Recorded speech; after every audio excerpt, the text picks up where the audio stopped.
Welcome everybody again. My name is Kismet. I am the leader and founder of one of the longest running gaming guilds, Kismet Ring of Destiny. Been together for over 14 years with over 800 members over that time. I'm going to be hanging out tonight. Tonight's usually a little bit of a slow night for members. They're all off doing their stuff. So I'm going to try to sneak in, do some crafting, and maybe go out and level up some of my peeps, do some heroics, hang out like that, and then we'll kind of move on about midnight in about 2 hours and 54 minutes.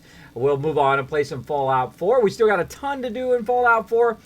We finished our mega build yesterday, so we'll look into that, as well as we will go do any more quests we need to do, and then kind of explore around and see if we can get a whole lot of our other quest lines done in that Fallout 4. So we only got about a couple more days left of streaming today, and then also on Tuesday, and then I will be out for the rest of the week for TwitchCon. Thanks to all of you guys. Appreciate that big time. I got my TwitchCon badge right there, ready to go, and to have some good times over there.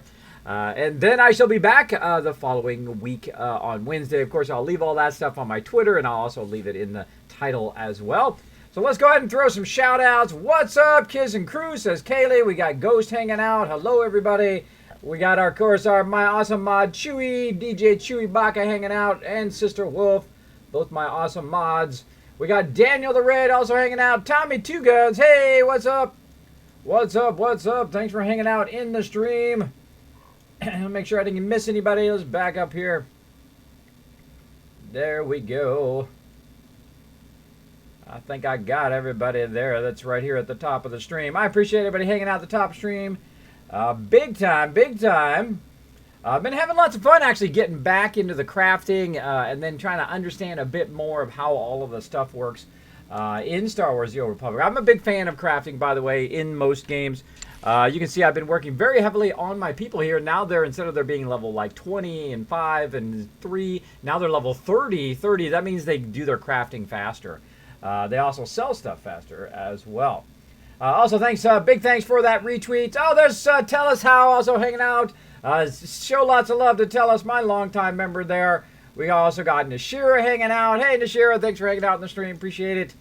I appreciate everybody chilling out in the stream. And for you guys being so awesome, hanging out here at the very, very top of the stream. You know what I'm going to do? Just right here at the top of the stream. For you guys, the early starters of the night, I'm going to go ahead, boom, throw down some extra Kids Cats for you right there. There you go. Everybody who's hanging out in the stream nice and early gets those free Kids Caps. All right, there we go. So let's go ahead and get into some crafting. Now, what I'm going to be doing is I'm going to be kind of jumping from character to character in doing the crafting. I'll show you a bit on how I've kind of got my crafting going. So this is Kismet, my main character. He is a Jedi Consular, which means he's kind of a casting class. It means he's kind of a magic-based, force-based class, right? And what he does is he does a whole bunch of different things. The first thing he's doing is a thing called Artifice, which you can make some neat stuff for your Jedi. So not only can I make it for this character, though, I can make stuff and then give it to my other characters. So I can make things like color crystals, and what they do is they change the look of your lightsaber. There we go. We can have a purple lightsaber if we want. We've got kind of a blue one there. We can go through and we can look through all the different... Oh, another purple one. Lots of purple ones. We got blue. We can have red ones. No red ones. That means you're evil. Green one's always good. We've got orange. What else we got? Well, kind of a white purple. So then you got ones that are kind of white in the middle with the color on the outside, and then you have ones that have the color in the inside, color on the inside, more like the traditional lightsaber there. And you get a whole lot of unique ones. You get a yellow one, which is kind of cool. And then you can get like a whole mixture of one. This is a white, yellow, orange one, which is wild. Now I have a very custom looking lightsaber itself. You can see I have that cool red handle, which matches my outfit, thanks to one of my members who, I think they gave that to me, or I got that out of one of those reward boxes. I can't remember. I can't quite remember, but thanks to them if they did. And then, of course, I have various dye modules. Now, these dye modules, what they can do is you can clearly click on those. See, they change the color of your outfit, which I think is totally cool. Look at a little bit more dark outfit, or you could have it more of a medium looking. Again, a really cool dye system in this game. I think they did a phenomenal job of their dye systems. We're going to find something more light. There we go. And see, now I've got kind of a white outfit on around me there. I have green. I have like a dark purple. I mean, you can go in and you can... It tells you what your primary and secondary colors are. I can take that out. And there we go. Now we can also make some lightsaber hilts, which obviously leads to making some lightsabers. So I can make various different lightsabers, and they'll have different looks to them. Like this one has a jewel at the end, which I think is kind of cool. We can also go in and just kind of look at the different styles of lightsaber. People are very into, if you're into Star Wars, they're very into the style of what their lightsaber looks like. Now, I rarely ever look at it, but some people are totally into it. Totally into it. So again, another one, another Asylum one here, which is pretty cool.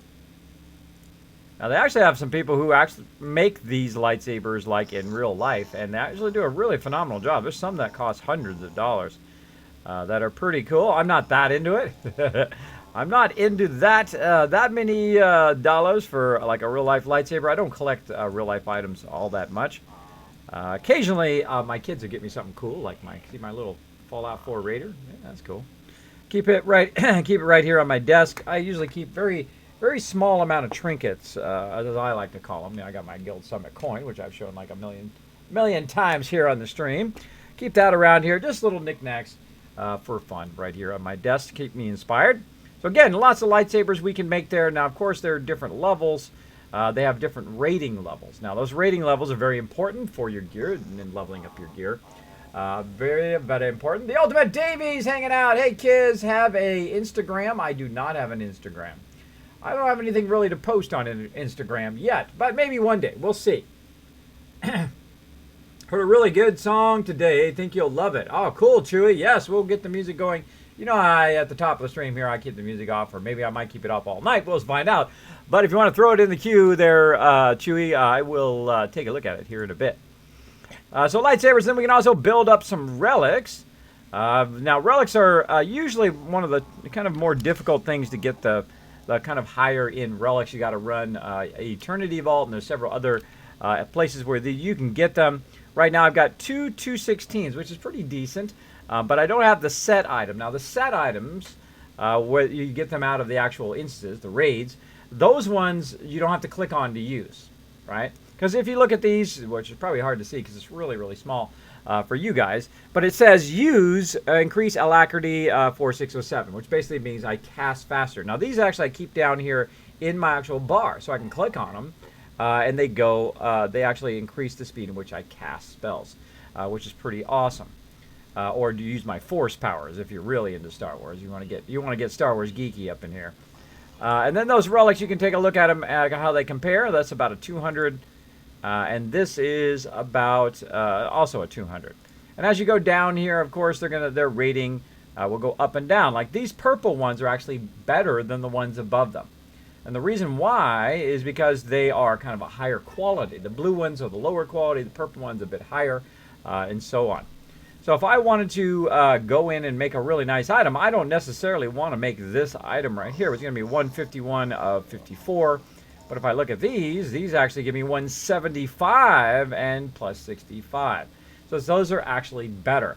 Now, the trick to crafting is that you craft them, then you deconstruct them, and then they let you build one that's even higher, which is a 220 item, which is super useful. You can do 220 mods and so on and so forth. Now, here in Strongholds, you can also do cool stuff, like I can make various war canisters and whatnot. This all goes toward doing things like building up your guild ship and all that kind of fun stuff. You can also do fabricator designs, which allow you to actually buy items and put them in there, which is pretty cool as well. And then under lightsabers here, boom, we got a whole bunch. Again, I already talked lightsabers. Let's go under wieldable. Now, wieldable are kind of offhand items. Offhand items like this right here. Which I've got a focus right there. So if we go in and we look at the various different shields, like here's a focus. This one's a 212 right there. Mine's a 216. Mine's a bit better than what is already in there. Mine is also modded up in such a way I put in various color crystals and things like that to make it more awesome. Jazz Sands hanging out, what's up? And we got Bunny hanging out as well. Hello, welcome to the stream. We're talking a bit about crafting, a bit about how to do a bit of crafting. I'm going to be doing that tonight. I'm going to be doing some crafting Most of my members are off chilling out, which is cool. Gives me a chance to do a little bit of solo stuff. I typically don't like to do solo stuff when my members are around. I like to go in and hang out with them. But if they're not around, then I'll kind of sneak in some solo time, which is good, You know, you need that every now and again, you know, to get some of your stuff done too. But, you know, I usually neglect most of this stuff for hanging out with my members, which, I find more enjoyable. I think it doesn't matter what game I'm playing as long as I'm hanging out with my team. That's kind of my thing. All right, let's go ahead and just kind of rearrange all of my skills. By the way, there used to be where you couldn't move these windows around way back in the very beginning of the game. You guys remember that. All right, so what I'm trying to do is I had switched all my crafting around a long time ago so I could be a biochem. And then when I came back to it, the biochem doesn't really give you that big of a benefit. Didn't give you that instant or that reusable med pack. So I said, okay, that's it. I'll just say forget it, and I would go back to Artifice on this guy. So I went back to Artifice, but then I forgot to take out the other the bioanalysis out of there and do my treasure hunting. So I have to go back and redo it. That's why I'm at 342 right here. So treasure hunting, the only way to do it is to do through these quests. So I'm going to go ahead and send her out for some gemstones here. Want. Now, also, I can send them out for lock boxes. I'm going to just try to aim just for the gemstones. Like so. Now, for some reason, Arctic Jordan here, he doesn't like to go out. So I have to kind of mess with him to get him to work. So I kind of close my missions menu. If you ever have that where you kind of click on him and he's not going anywhere, close the missions menu, reopen it again through that particular person, and it seems to work better. Now I can do companion gifts there or lock boxes. Again, I'm going to just do gemstones. Now those gemstones I'm going to use later for making stuff. So I want to try to get as much of that. Like I don't have better things to do. You don't have anything better to do other than the things that I tell you to do, bro. All right. So that gives me a whole bunch of stuff. As you can see here, this is some of the stuff they brought back. They brought back some gemstones. I've also got an offhanded shield item. I got some reputation items for my companions. You can see right there. And then they're off and running. Now, they're going to be doing that for about 6 to 14 minutes there. I see one is about 14 minutes. So they're off and running. I don't have to do nothing. As long as I got enough cash, I'm good. Also, if you noticed, in the bottom right-hand corner, some of you with an eagle eye, right down here in that corner way over there, I have 6 million credits. Just so you know, I had about 150,000 earlier today. I went to the auction hall, which I just kind of randomly throwing stuff in there as I'm, you know, opening stuff up and working on various questing and whatever. Just throwing random, you know, $10,000 thing here, 30,000. I had a couple things that were worth, you know, 900,000 or millions. And I threw them up there, not thinking, you know, well, maybe I'll sell a few of them. Hello, Icon. Thanks for hanging out. We got Assassin hanging out. Welcome, everybody. Thanks for hanging out. Always great to see everybody in the stream very early. We're going to have a nice night all night tonight. We got Nishra hanging out as well. What's up? Didn't I see you before on Teacup stream? Sister Wolf gets around. Sister Wolf goes around and finds all the best streamers, I tell you. Ah, that's what Sister Wolf said, too. Sister Wolf has said that before to me before, too. I get around because me and Sister Wolf usually end up in the same, when I'm kind of off stream and I'm just kind of bouncing around showing other people some love, we both get around to different different Twitch streamers, which is pretty funny. Pretty funny. And I'll be like, hey, Sister Wolf, hey, Kismet. Which is pretty funny. Yeah, we like some Twitch. I think Twitch is way more entertaining, I think, than watching TV or anything like that. Especially if you're watching my cable TV, where it has 900 channels of nothing to watch, which is really irritating because, you know, that's like $200 a month sometimes, depending on what tier you have, right? My kids and my wife watch it, but it's like $200 of wasted money to me, so there you go. There you go. Okay, so we get them going, and then we'll go ahead and offload a lot of this stuff off of Kismet here. So I just made about 6 million, by the way, in the auction hall, which is probably the most I've ever made in the auction hall. Some of my members, they play the auction hall like it's a separate game. They literally make hundreds of millions in there. They win the game purely by getting so much cash. I just don't play it like that. I prefer to play the actual game over doing that, but more power to them. All right, so I'm going to go ahead and put all my stuff in there. Notice how it just stacks real nicely on stuff I already have in there. Now I'm going to show you a little trick here. This item right here that they brought back is a level 31 item. I'm not really going to use it for anything. So I'm going to go in and use this thing right here called reverse engineering. So I'm going to click on that. And then I'm going to go over here and I'm going to right click on the item. And what it's going to do is you can see down here at the bottom, it is reverse engineering that, or you can kind of see it down there at the bottom.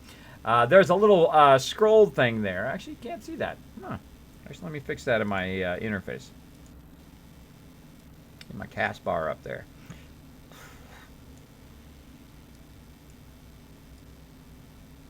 Temporary a little bit, up a little bit. There we go. Now you guys can see my cast bar.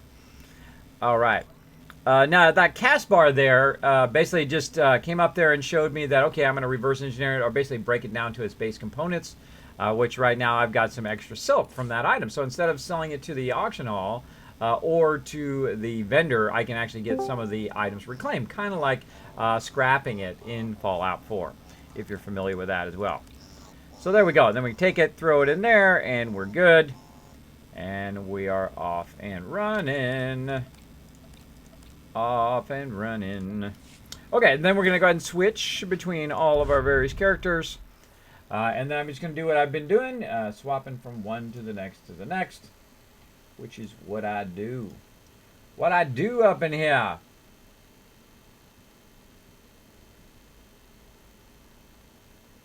Would mountains fit in a desert if they're far off? That's a great question. Yeah, dun, dun. Boom. Now, if you do have a question or comment for me, my name is Kismet. I'm trying to get my list of characters up. That's what I was trying to think of. Let's do this. Boom. Okay. Now, I have a list of characters that you can't see, but they are like a spreadsheet. Basically, it shows me all my characters in row so that I can just kind of switch between them. Right now, I'm trying to work on this one right here, Guru, who is my scoundrel. He's a scoundrel healer right now. I had him in DPS the other day. And what he'll do is he'll go through and he'll do his crafting, but I want to get him to level 65 so I can start to gear him up as well. So I might run around on him a bit tonight. Try to get him leveled up. Here's some of the crafting that is completed. Now the cool thing is while I'm over here on this character, all the companions that I queued up to go do crafting on Kismet are still working. They're still working over there, and they'll work, do their things until their task is complete, and then when I come back to them, boom, all that stuff will be done. So that's why it's great to have a bunch of characters, because you can switch between them while you're waiting for that. Or you could go do PvP, or you could go do something else in the game. You don't have to wait for the crafting, which in a lot of games you do.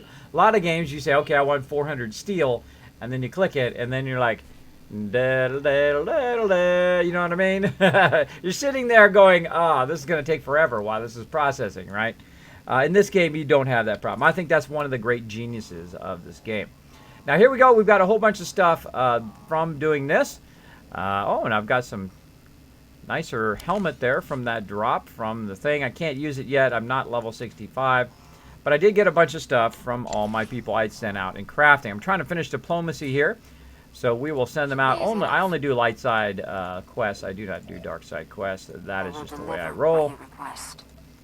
So we'll just go ahead and send them all out on these. Now what I'm trying to do is get the points to go up here. Right now I'm 501 of 550.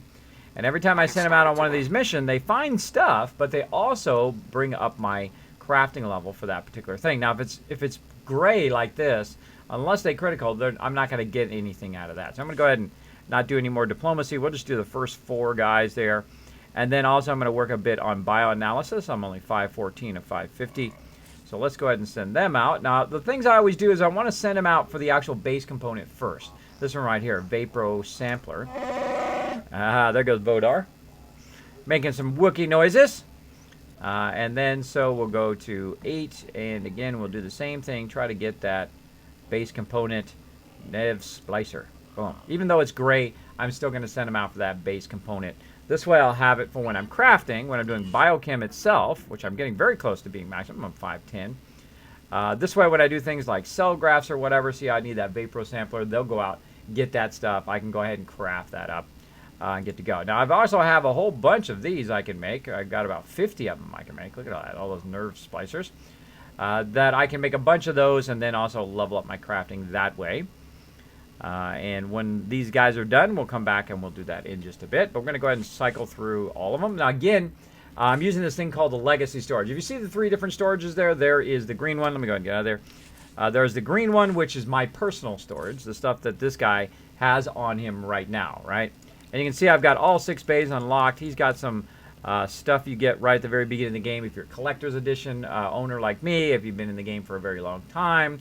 And they give you all sorts of little trinkets along the way. You can see I've got kind of that headgear there, which is kind of cool, which you can see kind of my signature look right now with the bandana. Kind of very old Western style. Nosuke hanging out. How am I doing? I'm doing awesome. I still need to get this game so I can join you guys. Well, hey, it's free to download. You can download it right here whenever you get a chance. I'm going to go ahead and give a link in there for everybody. Right here. Oh, there we go. All that info is right in there. What server we're on and all of that. Tabir, there he is. Hey, Kez, finally back on SWTOR. The updater had me stumped for a while. Oh, sorry to hear that, Tabir. Sorry to hear that, man. You should have got on Discord. I would have been happy to help you, man. Feel free to come in with the team. We're doing lots of raiding, by the way. I was talking to HB today. He's interested in getting in and tanking some raiding. We've been doing actually more raids than ever now. We usually just doing on Monday, but now we're doing on Monday. We're also doing on Friday. We did it yesterday on Saturday. We took some new members in there. We even took some alts in there. It was a little bit of a struggle, but we pulled it off at the end. That was pretty awesome. I love those moments, right? When you know, it's just everybody's still cool about it when things go wrong or you didn't quite finish the thing. But then we all pulled together. I swapped to different characters and we pulled it off at the end once we had a full team group. Worked out well. So, by the way, everybody, make sure to show some love to Tabir and to Tellus. Tabir, actually one of my longest running members, one of my most favorite moments in any game I've ever played, and this is something I talk about all the time on the stream, is that we're a different type of team. We're not an elitist team. We don't, you don't have to earn your right to raid or any of that kind of stuff. We let you be part and participate in everything that we do right as a brand new member. Now, one of the things that I like to do is just hang out with members. So one of my favorite times is me and Tabir in World of Warcraft, aka WoW. We're just sitting there, we're just fishing. We're talking, just chilling out, just having a good time. One of my favorite times, because it didn't have anything to do with the game, really. It just had with the members just hanging out with each other. So always great to see Tabir. Make sure to show him lots of love in the chat, everybody. A super loyal and awesome guy. Make sure to show him lots of love in there. Bogo hanging out. Get his tower built last night. Check my Twitter, Bogo. I got a shot of it right up there. Just for you, man. Kiz, have you played any Fallout Shelter? I have been seriously neglecting my Fallout Shelter. I have been pushing myself just to get so much more stuff done. Every night, pushing myself. More videos. More. I got another new video out tonight, by the way, if you guys saw it, come up to my Star Citizen, catching up with Star Citizen. This time, the Crusader, where I actually was flying ships in the persistent universe, which is awesome. And then I flew the P-52 and the Constellation for the first time. Colin Next, thank you so much for dropping the Dragon Hammer, crushing the follow button, and becoming part of the Kismet team. Welcome, welcome. So that's something I talk about all the time is great members like Tabir. That it's not just about the stuff, right? If you make it too much about the stuff, you make it too much about the grinding and oh, I'm so elite and oh, you guys suck and oh, I'm laughing at you guys because you guys don't know what you're doing. If you make it too much about that, you just toxic all of your, you just toxic the whole situation. Where I don't worry about that stuff. It's just stuff to me. Just stuff. Oh, I'm neglecting my members. Speaking of my members, let me just say hello to them. Hey guys, sorry guys, I was getting all talky on the stream and forgot to say hi. How you guys doing today? Hey kids, doing pretty good. Getting my crafting on up in here. I'm finally getting back into it. Yeah, that's what I'm doing right now. Only on the imp side. I have 0 imp crafters. They're all collectors. But hey, at least they do collecting. At least they do something. All right, now this is a base component. See how it's white around the outside? There's like different borders around the outside to tell you what something is. Like this is a base component, so I put it here in my base components in base 6. These are medical supplies and more medical supplies, different levels, grade 7 and grade 8. So I go here to my medical supplies, which is this, and I right-click on them. It auto-stacks them. This one's actually not going to auto-stack. See, it came up there. The reason why it's not going to auto-stack is there's none of those there. So I got to move it down here, and I have these in order from 1 to 9. While you're crafting, don't forget if you're starting to get low on materials for a particular grade, instead of going out and farming more or doing the missions to get more of it, don't forget you can reverse engineer the stuff that you made to get those materials back. Oh yeah, I spent about 10 hours working on reverse engineering the other day. I mean, oh man, reverse engineering and turning in those rep items. I had about 500 of those rep items for Odessan, and I made a whole video. I have a whole video about it. I haven't uploaded it yet to YouTube, but wait till you see that video. I mean, that was just, I had to cut it down. I had to cut it down and then cut it down and then cut it down again, like 3 versions of cut down. It was so long. Wow. That was a lot of it. Yeah, I was getting back into it. But thanks for the tip. Now everybody on their stream heard that as well. By the way, streaming right now. A little heads up for everybody. So I'm going to be doing some crafting and then working on my scoundrel. So if anybody needs anything, just let me know. Sounds good. All right. So we're kind of a chill night tonight. See, Sunday's usually kind of a chill night. I think usually Thursdays and Sundays are usually the chill nights. Everybody just kind of chills out. We don't do much other than just, say hello to each other. We go off and do our little separate things. Occasionally we'll get into stuff like doing a raid from time to time, a little spontaneous raid or spontaneous hard modes. But tonight we get to chill a little. Which is good every now and again. You don't want to be hardcore grinding all of your stuff all of the time because it can suck the fun out of it. Just like drain it out of there. Okay, so this character also is a biochem. So I'm going to go ahead and grab all of this stuff out of here that I put in here for my character. And these are different kind of missions you can do. They're also called recipes or schematics. Now, what I can do here is I can get this schematic, which requires biochem, if I can make ice scrabbler jerky, which is basically food, right? So I can make some food. It increases my out-of-combat health regeneration by 60, all right? Or 60 seconds for a duration of an hour. So I'm going to go ahead and right-click that one. Oh, I already know that schematic. So that's not very useful. So I can either sell it to the vendor, which is what I'll probably do, or I can just throw it away by just dragging it simply out here, and it'll say, do you really want to throw this away? In this case, I'll say no, because I'll just sell it to the vendor. And then this one here, these are special missions. Now, if I go ahead and write this, in this case, this was diplomacy. Let me go ahead and pull up my diplomacy here. And then this one right here says it's a 380, which is grade 6. So I'm going to go ahead and go to grade 6. And take a look at it. And right now it's not in there because I haven't clicked on it yet. I'm going to right click on it and we'll wait for it to come up and you'll see it pop up in here. There we go. Unlock mission, taking sides. So now I scroll down in here and I look, usually at the bottom by the way. See it's got a little lock. That little lock means bad day at work. that little lock means it's actually a mission quest. So it's actually going to do a wealthy yield, which means a whole bunch of stuff from that particular one. Now I'm going to go ahead and put my best girl on it right here, Risha. And whenever I put them in there, by the way, I have them go and do those right away or I'll totally forget it and they'll be in there forever. If you're wondering if you have any of these, by the way, just go to each grade. Like you go to grade 1 and you scroll all the way to the bottom and see if it's down there, etc. You can just go to all the different grades and see if you have it at the bottom. It's usually the way I find it, especially here in diplomacy where it's very obvious because you have your dark side quests and your light side quests. So there it is, right there. Diplomacy, off she goes. Easy enough. She's going to find a bunch of companion gifts. It's a whole bunch of stuff in one. Instead of just finding medical supplies or just finding the one thing, they will find a whole bunch of different things.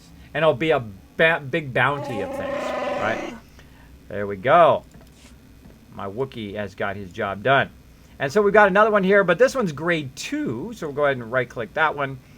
And we will, you can see my little bar going. You can actually see my bar now. I didn't realize it was down there below the thing. All right, so now it's going to be grade 2. So we'll go into grade 2, same thing. Scroll all the way to the bottom, look for the little lock. Okay, wealthy yield. We're going to get medical supplies and rank 2 companion gifts. So again, now these quests take a lot longer. Look at that one. It's going to take about 30 minutes with my best person. So it's going to take a while, but that's okay. We'll be off doing other things while we're waiting. And again, we'll go to grade 2. We'll scroll all the way to the bottom or right-click. Already on it, Captain. And off he goes.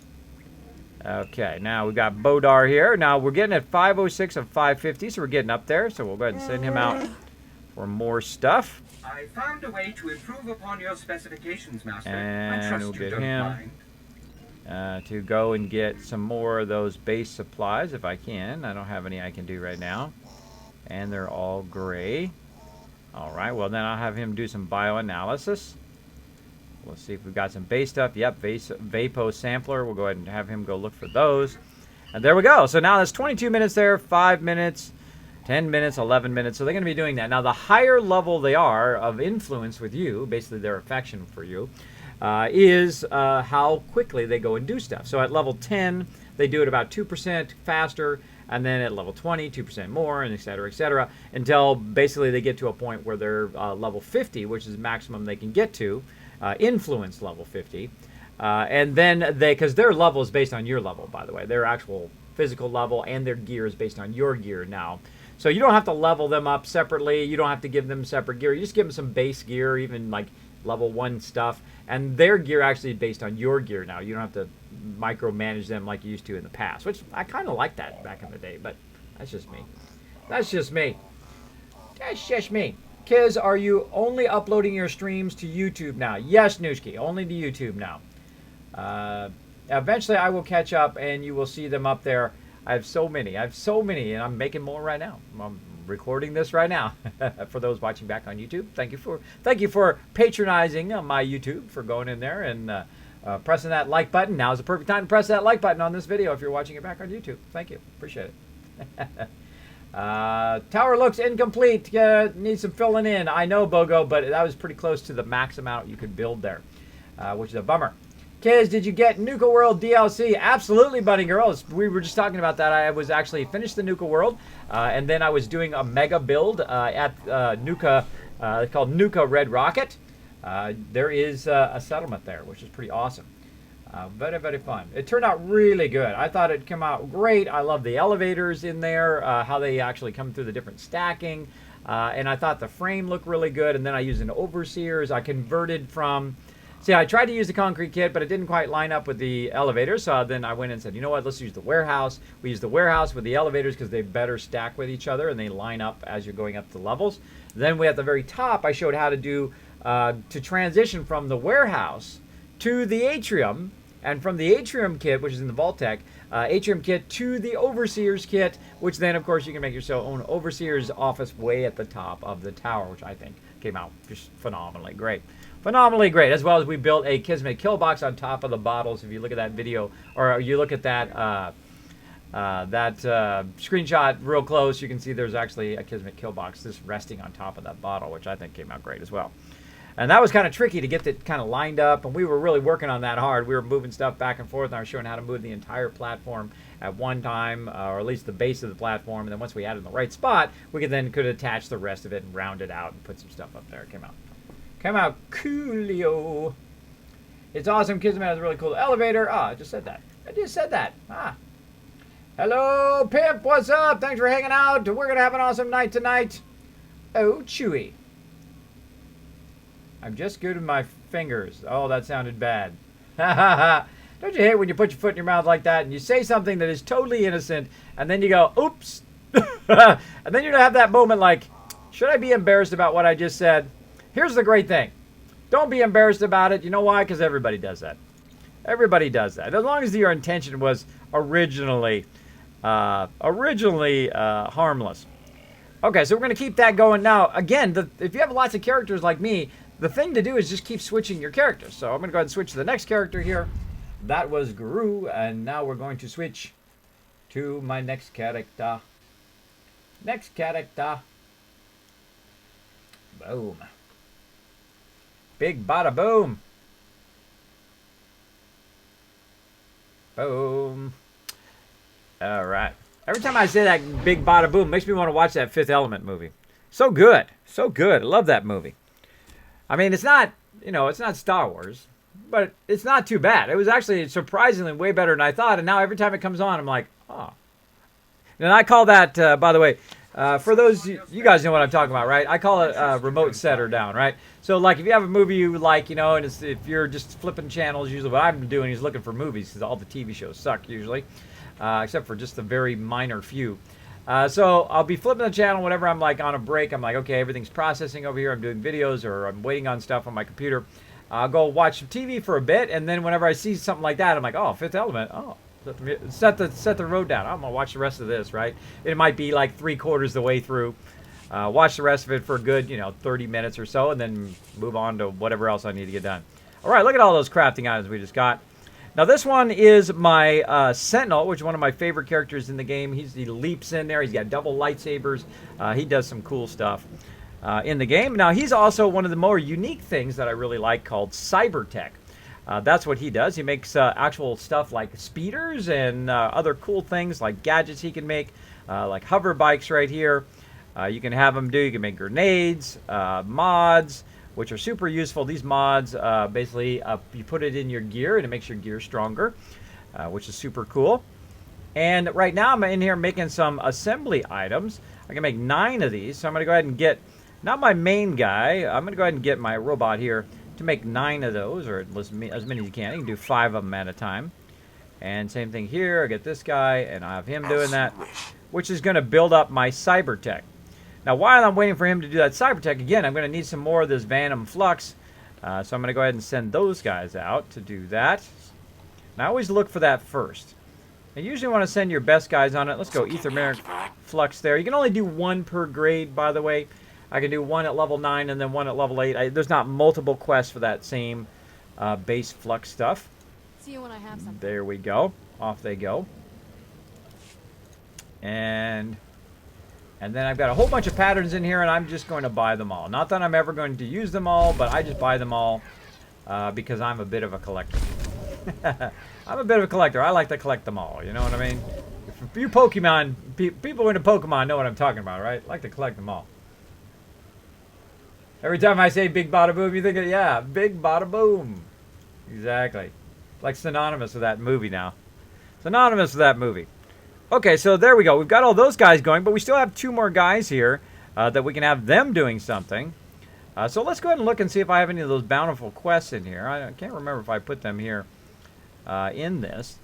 Now, I have this guy kind of parked right here next to the Cybertech person because he's still building up his Cybertech. And you can see if I go under all, he's still got a whole bunch more stuff he can learn. Various grenades, various enhancements, but really no more assembly components. Now that's it. The critical reason why that's critical is that basically that's how I level up my guy, with those assembly components. The reason why I do that is because I'm going to use those assembly components, these here, eventually to actually level them all the way up and then use that to make various gear. So it's kind of like a double thing, right? So it really helps you gear up as well as it helps you make stuff, as well as it helps you further your crafting. So I don't really need anything else right here for right now. I'm not going to craft any of this stuff for right now, just those enhancements or just the base components. So I can go ahead and take my guy back to the guild ship so he can hang out by the guild banks, or the various banks there, to throw stuff in there.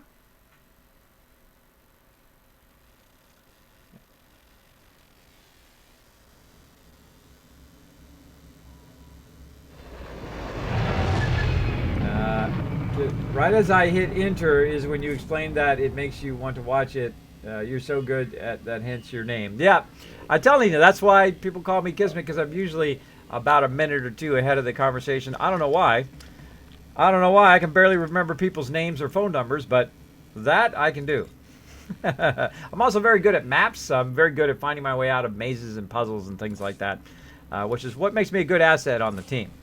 Also, the weird thing is I can remember team stuff pretty good. All right, so I'm going to put all this white stuff, or white bordered stuff, which are base components here, into my base component legacy storage. Now, the reason why I put in my legacy storage is because then it's accessible to all of my characters at the same time. And I don't have to go and take it out of the bank to craft with it, which is typically what you have to do in like a WoW or a Lord of the Rings Online, or those other MMOs where you have to go and take everything out, and then you go to the thing, and then you craft, and you come back, and you put it in. It's like all this micromanagement. Well, SWTOR came out, was one of the very first ones that came out with the crafting from bank. So you keep it in your bank normally.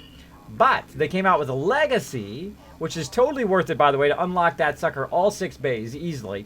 And then put all of your crafting stuff in there, and then it makes it universal across every one of your characters, both Empire and Republic.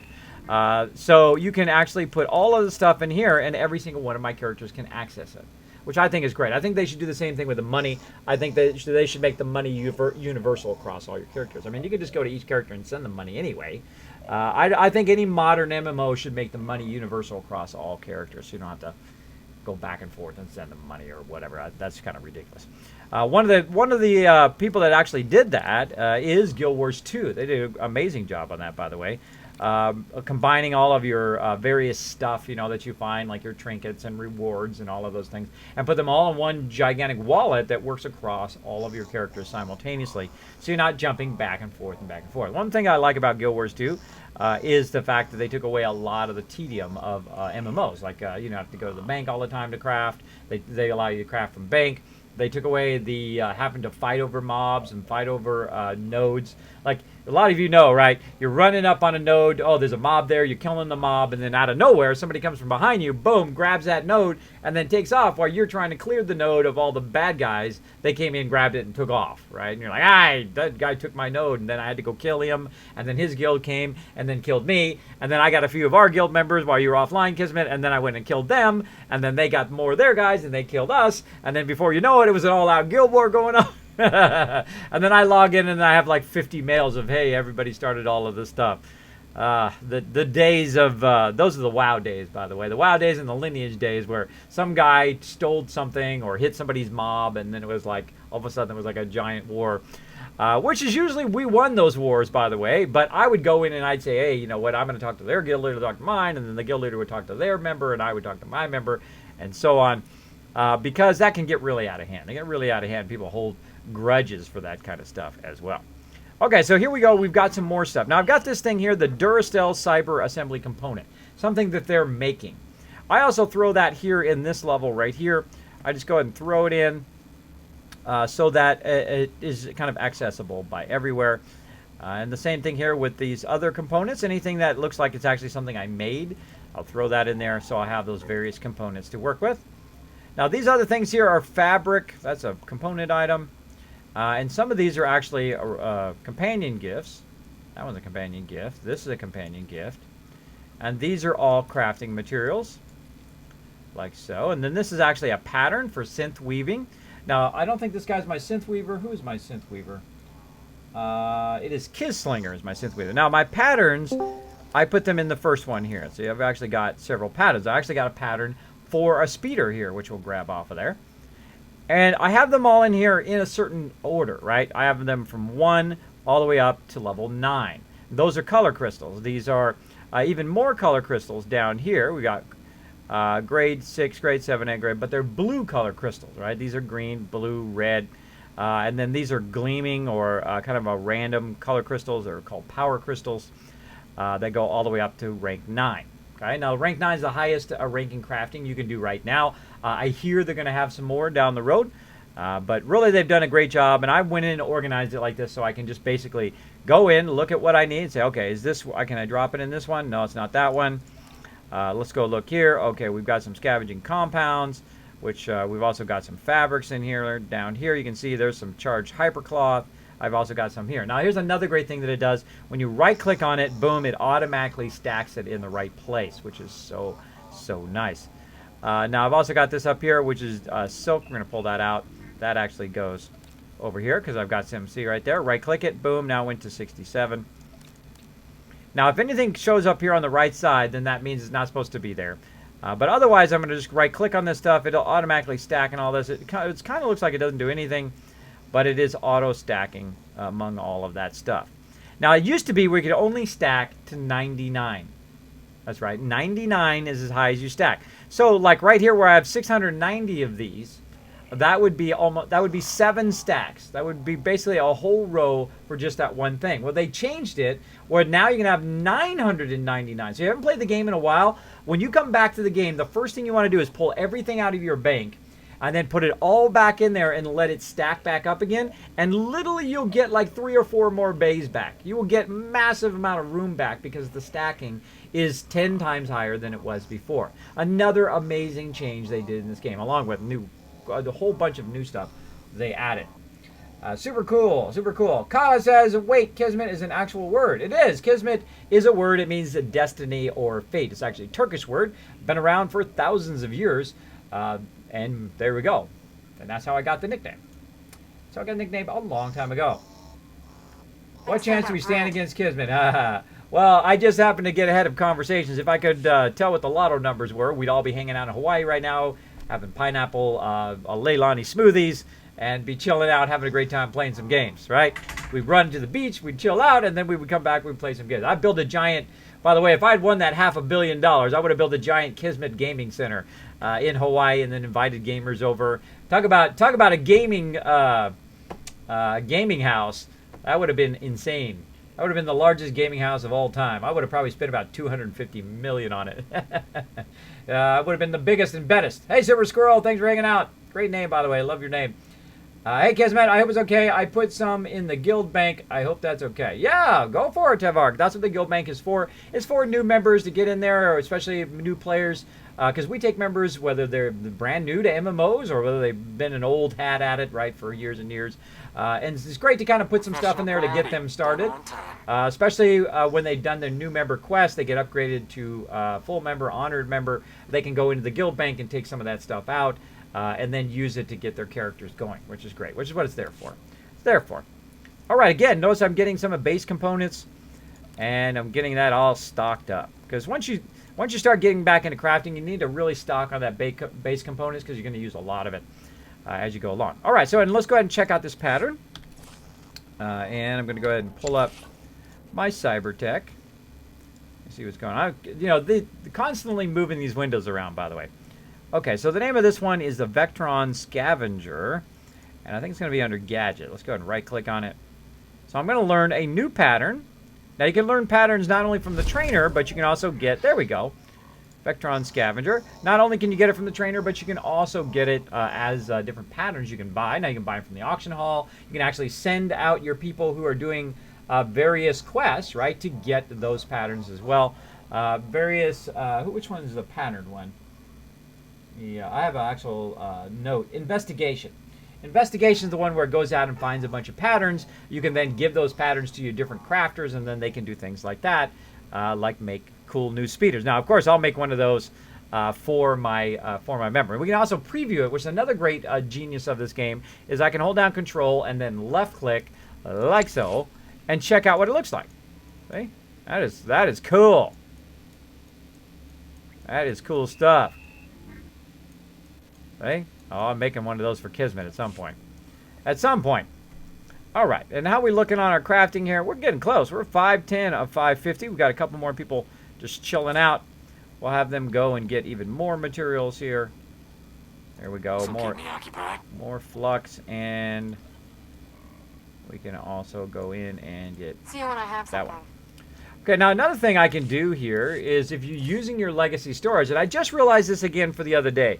When I used to do crafting a lot, I remember doing this, but I just kind of remembered it. Hey, JD Star, thanks for hanging out, buddy.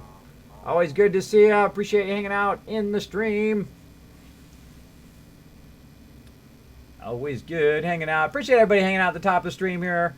Whether you're into Star Wars or not, I do appreciate everybody hanging out. Hey, it's my legendary supporter, Noah. Showing lots of love in the chat, everybody. I think we need a love train for Noah. That's what I think.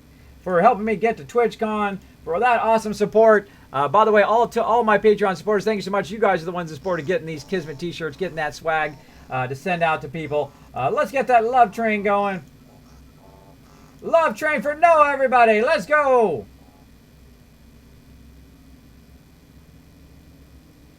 Show Noah some love for that legendary support. We're showing those TwitchCon supporters lots of love.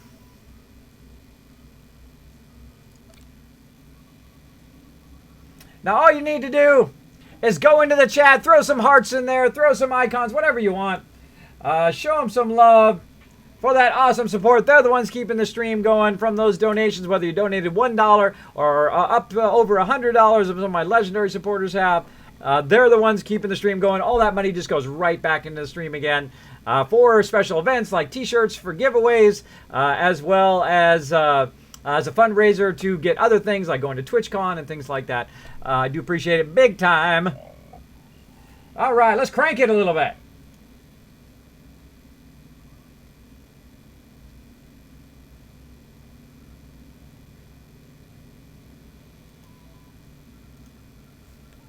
Let's keep that love train going. I'm going to go ahead and put some of my items here back in the bank. Now, these are companion gifts. They level up your companions' affection with you, which makes them do crafting faster and also do other stuff as well. But crafting is their main thing. So if I right-click this, it's automatically going to stack right here. That's why I have all of these in here, so they'll just stack. And when I get a big stack of them, like 10 or 15 or 50 of them, I go and then I drop them on a bunch of my companions. Which I think is much easier than just having them in there willy-nilly, is to organize them. And then when you're looking for that particular type, you can pull it out and use it. Oh, got to 512 my Cybertech. Let's keep going. All right, speaking of making stuff, let's make some more stuff. Crew skills over here. Okay, what else we want to make? All right, we're going to make a bunch of these. Let's go. Good job, T7. Be awesome. You're certain you need this? I'll start right away. Now I can also reverse engineer these. I can break them Your down peace of mind to is get my that base highest components. priority. Rest assured, this will be done to perfection. Now, I'm going to be doing that for a while. Each one of these is going to take about 3 minutes. 3, 6, 9, 12, about 13 minutes. It's also going to build up my Cybertech, and once I get up to max level, I can then do all those max level patterns and whatnot. Let's let them do their thing on there. I think we're good to go on that for right now. The other thing I was going to talk about was here in bay number 6. You can see I've got a whole bunch of stuff in here, and if I go ahead and try to pull some of this stuff out of here, various different gear. Let me actually pull some of this gear out of here. Now this is non-bound gear. I've also got some stuff there that that I want to sell, but I'm also going to pull this crafting stuff out and turn right back around, put it right back in there, and notice how it kind of reorganizes it there, which is kind of cool. That you can pull that out, put the other one back in. There we go. And now I've got that kind of compacted in that one little area there. You can see I've got some base materials here. That's a PvP crafting item there that I can put down here. And then this is a selling item, which I'll sell that on Kismet later on. Sell that in the auction hall. And now you can see I've got all these. Now I can click on reverse engineering and it will show me which ones I can reverse engineer. Now the thing I forgot that I just recently remembered about crafting is when you get some drops, you have some different options, right? You can use the item on your current character. You can trade it to and give it to another character through the Legacy Bank, or just mail it to your other character. Or you can sell it to, or does it say sell it? You can sell it to the vendor. You can sell it to the auction hall. Hopefully, usually greens and blues don't sell very much in the auction hall anymore because they're just so saturated. But you can also sell it to the vendor, or you can give it to your other characters through the Legacy Bank or by mailing it. And then the third thing is you can reverse engineer it to get the base components for stuff you're crafting, right? So I'm going to go ahead and click on reverse engineering here. I'm going to right click on it. And there's that bar. Now you can see my reverse engineering bar. There we go. And now we've got some base components, some scavenging material. Same thing over here. We've got another one. This is only a level 14 item. So it's a very low level item. As, of course, the higher level item you deconstruct, the higher level stuff that you get. There we go. So we got some Desh.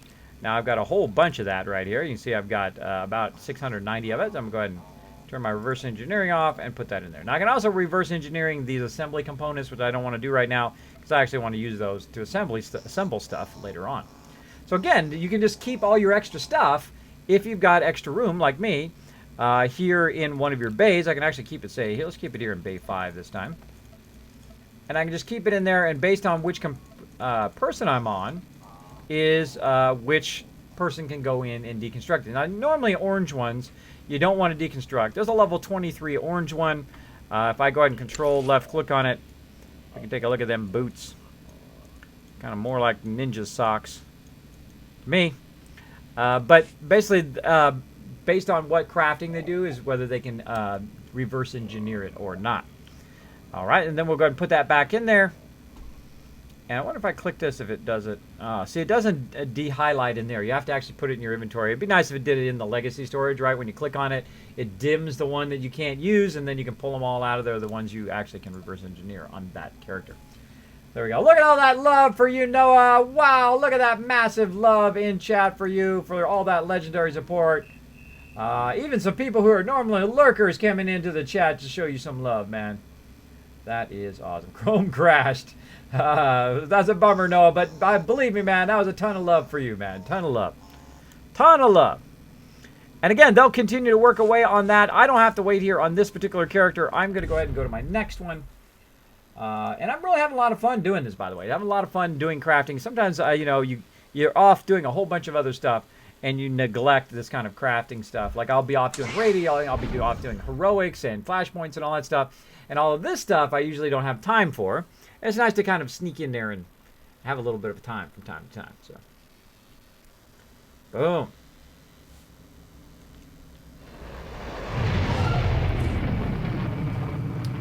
All right, and here we are, mission complete, except. We got a whole bunch of stuff done. It looks like we are making some different tech parts here. This is one of my favorite characters. He is a trooper. Really, he's a trooper. That's the type he is. They actually have this really cool thing where they do this like AoE. One of my favorite effects. They just shoot grenades down. That thing used to be way OP at the beginning of the game, by the way. You'd little around and just do that to every single groups of mobs, and they'd all just insta-die. From that, I've got also my companion C2N2 kind of watching me. Get away from me. You're creeping me out. And this one of my favorite characters, his name is Tankerous, as in Ken Tankerous, which means he's kind of feisty, right? He's kind of feisty. And I think he's got a big enough gun. What do you guys think? Bigger? Are you thinking he's a bigger gun? All right. So what we can do on him is he's also doing various crafting. He's doing armor mech, so he actually makes armor. Now, what had happened here at some point is I had moved around all my stuff, and I have to redo a lot of my armor and then weapon tech and all that stuff. So that's what I'm doing right now. But first thing I do is I always work on the mission skill first, which is investigation, right? Because this way he can go out and he can get all the materials that I need to level up the armor mech and also the slicing. Right now I'm just working on slicing, so I'm just going to go ahead and right-click on it.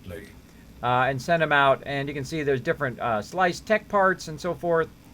I usually try to skip the lock boxes because those are just cash. So you send them out for 2,200, and sometimes they come back with more cash than what you sent them out for, right? Which is pretty cool. Pretty cool. But I'm going to go ahead and just go for the tech parts here. That's going to allow me to do some crafting later on. There we go. But I'll probably end up, yeah, I have one guy left who can just go do lock boxes. There we go. And again, I'm building up my slicing, trying to get that to 550, and then once I get those both to 550, then I'll start to work my armor mech. And let's take a look at what an armor mech can do. You can build different armor components. You can also make belts right here and some bracers, as well as you can make some base components. Look, I got 45 base components that I can already make. So that is a lot of base components. That's going to allow me to just go whoom, way up in the armor mech very, very quickly when we're ready to do that. But let's go ahead and get our other stuff done first. Now this is also facilitated by the fact that I have lots and lots of in-game credits. And the reason why I have so many in-game credits is, one, I go and I do lots of heroics, which is a great way to make money and to level your characters. But also, it is because I basically don't spend it on anything. I'm a bit of a money hoarder by accident, because I usually don't buy that much stuff. I don't really buy a whole bunch of speeders. I don't buy a whole bunch of like really fancy gear. I'm usually just hanging out with my members, and I'm making lots and lots of cash, which I'm not really spending on anything, like knocking my stuff over, and there goes my blue screen yet again. I backed up, fixed my legs, and there it goes. All right, I'm going to do a quick Stealth Boy. Why yet again fix this? Bet you didn't know I had a Stealth Boy. Watch this. Bloop, bloop.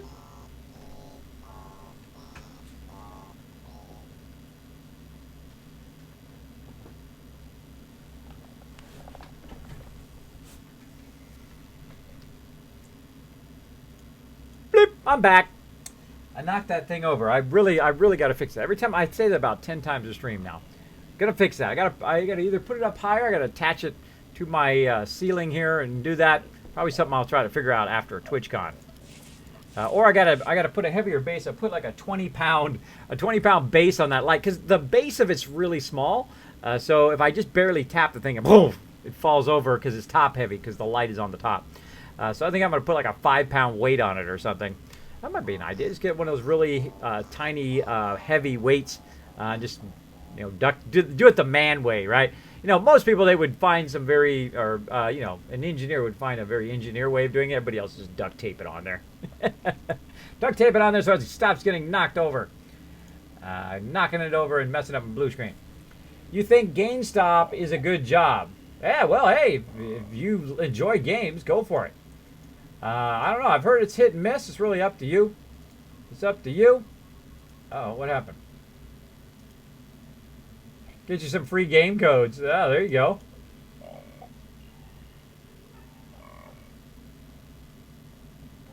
Well, you know, in your mind, a job is always... Uh-oh, timed out.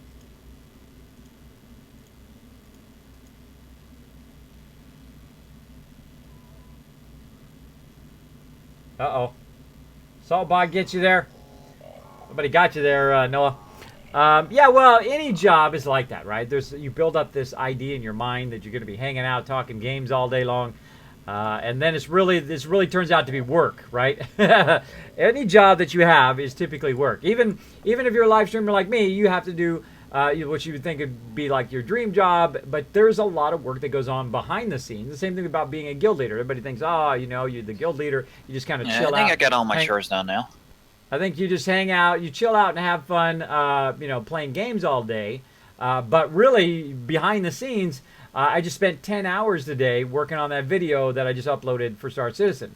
Now, my video is probably only going to get about 50 to 100 views, but every time I make a video, I feel like I'm getting a little bit better, developing a little bit more of my style of what I would like to do. And then I get a few more people who hit that subscribe button on YouTube, and that inspires me on. And then, of course, all the nice things that you guys say inspire me on. And that's what you have to do. You can't think about the money part of it if you're doing some sort of endeavor that is going to pay off more, right?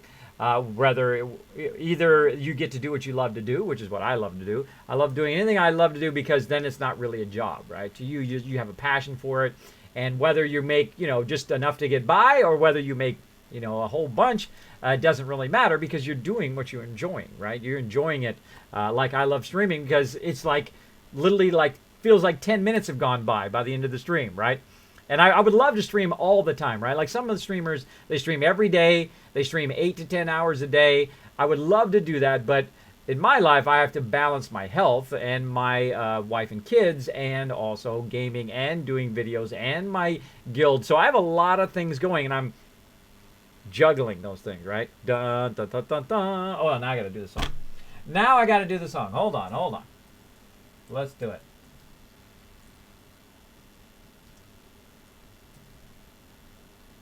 Let's see it.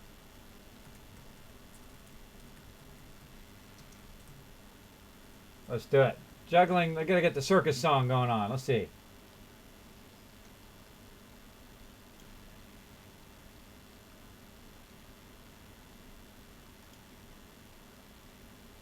That's not it. That's not it. Let's try this one.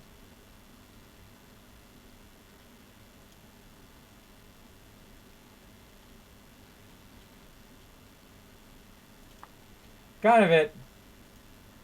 I don't know. The one I remember is the dun dun dun dun dun dun dun dun dun dun dun dun. That's the one I remember. Oh well, I can't find it that easy. I'm sure Chewy's gonna find it. I'm sure Chewy now is gonna become obsessed with finding the proper song. He's gonna. I know he is. I know. Right now he's gone. I'm already looking for it, Kismet. I'm way ahead of you. I'm way ahead of you. Okay, so let's go ahead and look what else we got here. We've got some more companion gifts you can see here. Now I am on my newest of characters, my Guardian. I typically do not play the tank classes.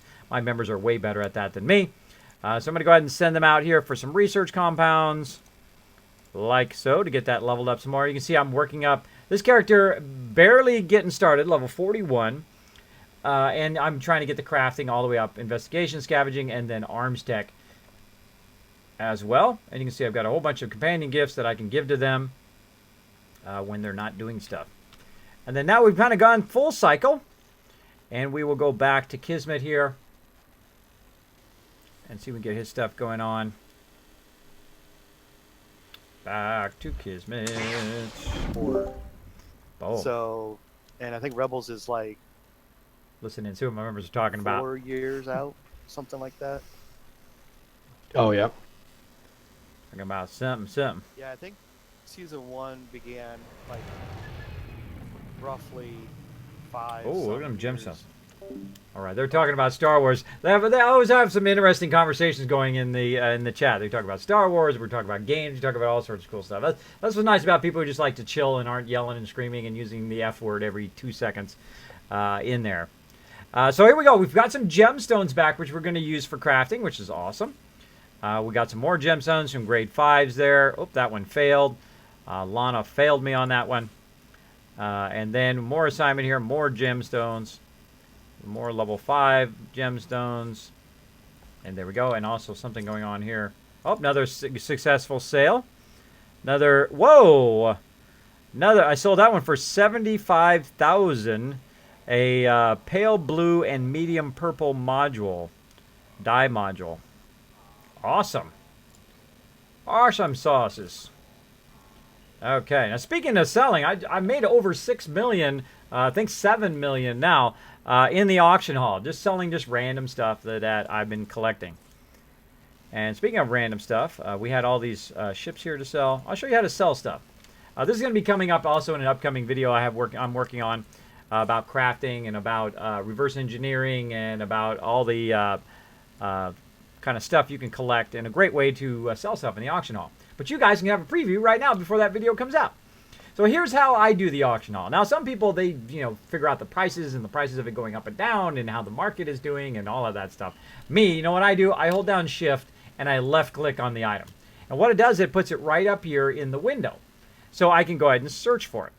Then I can look at comparison of how much people are selling it for. Then I go and click on unit price, which is going to bring usually the cheapest one to the top. But I usually click it a couple times just in case, because sometimes it acts a little wonky.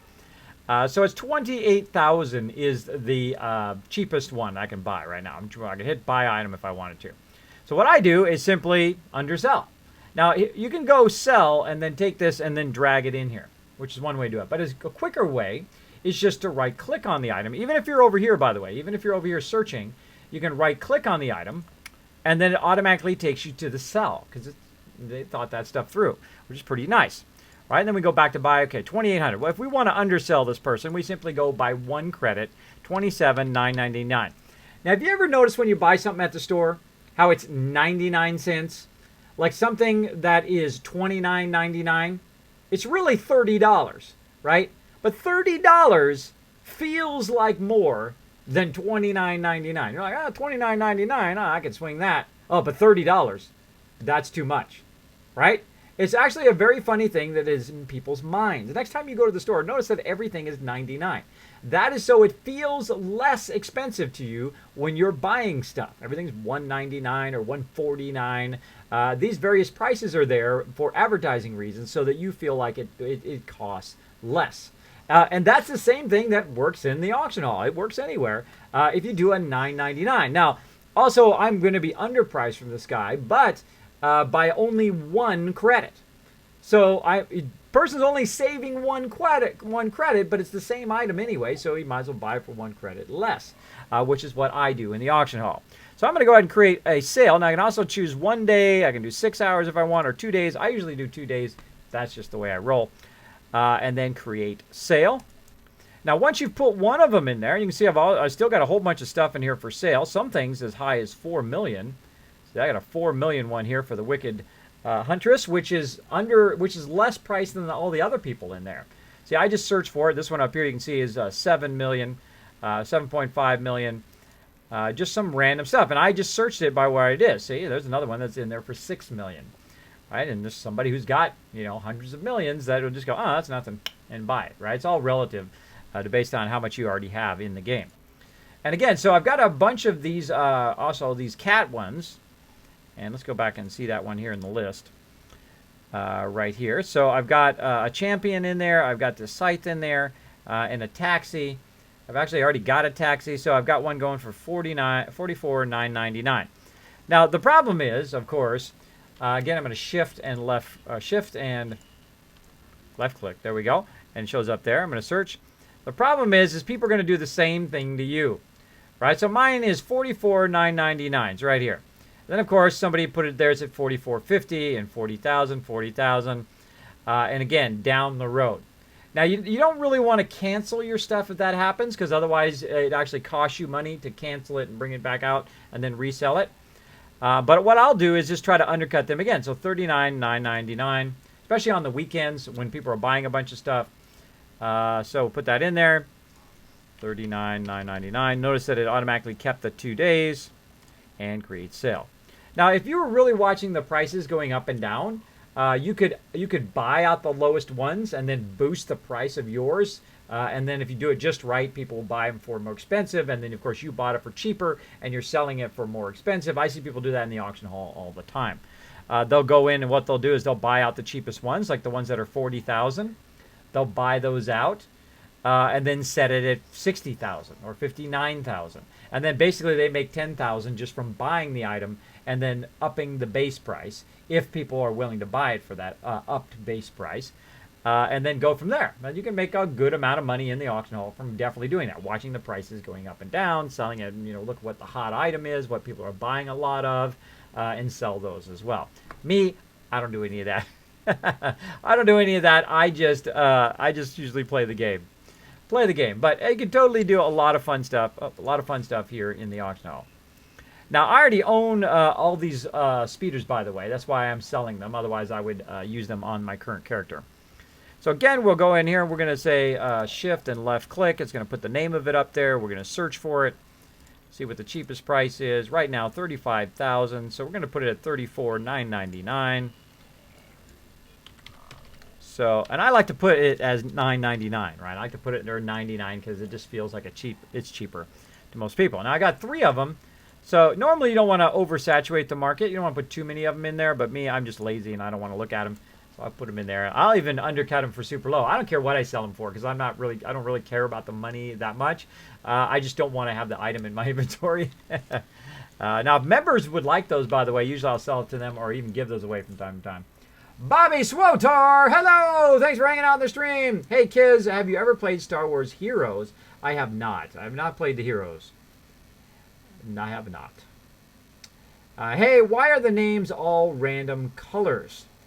Which names? You mean the names in the auction hall? Back in here? Like this? All these names here? Or all the names in the stuff that I'm trying to sell? All this stuff in here? Well, these colors are for different reasons. They're different quality levels.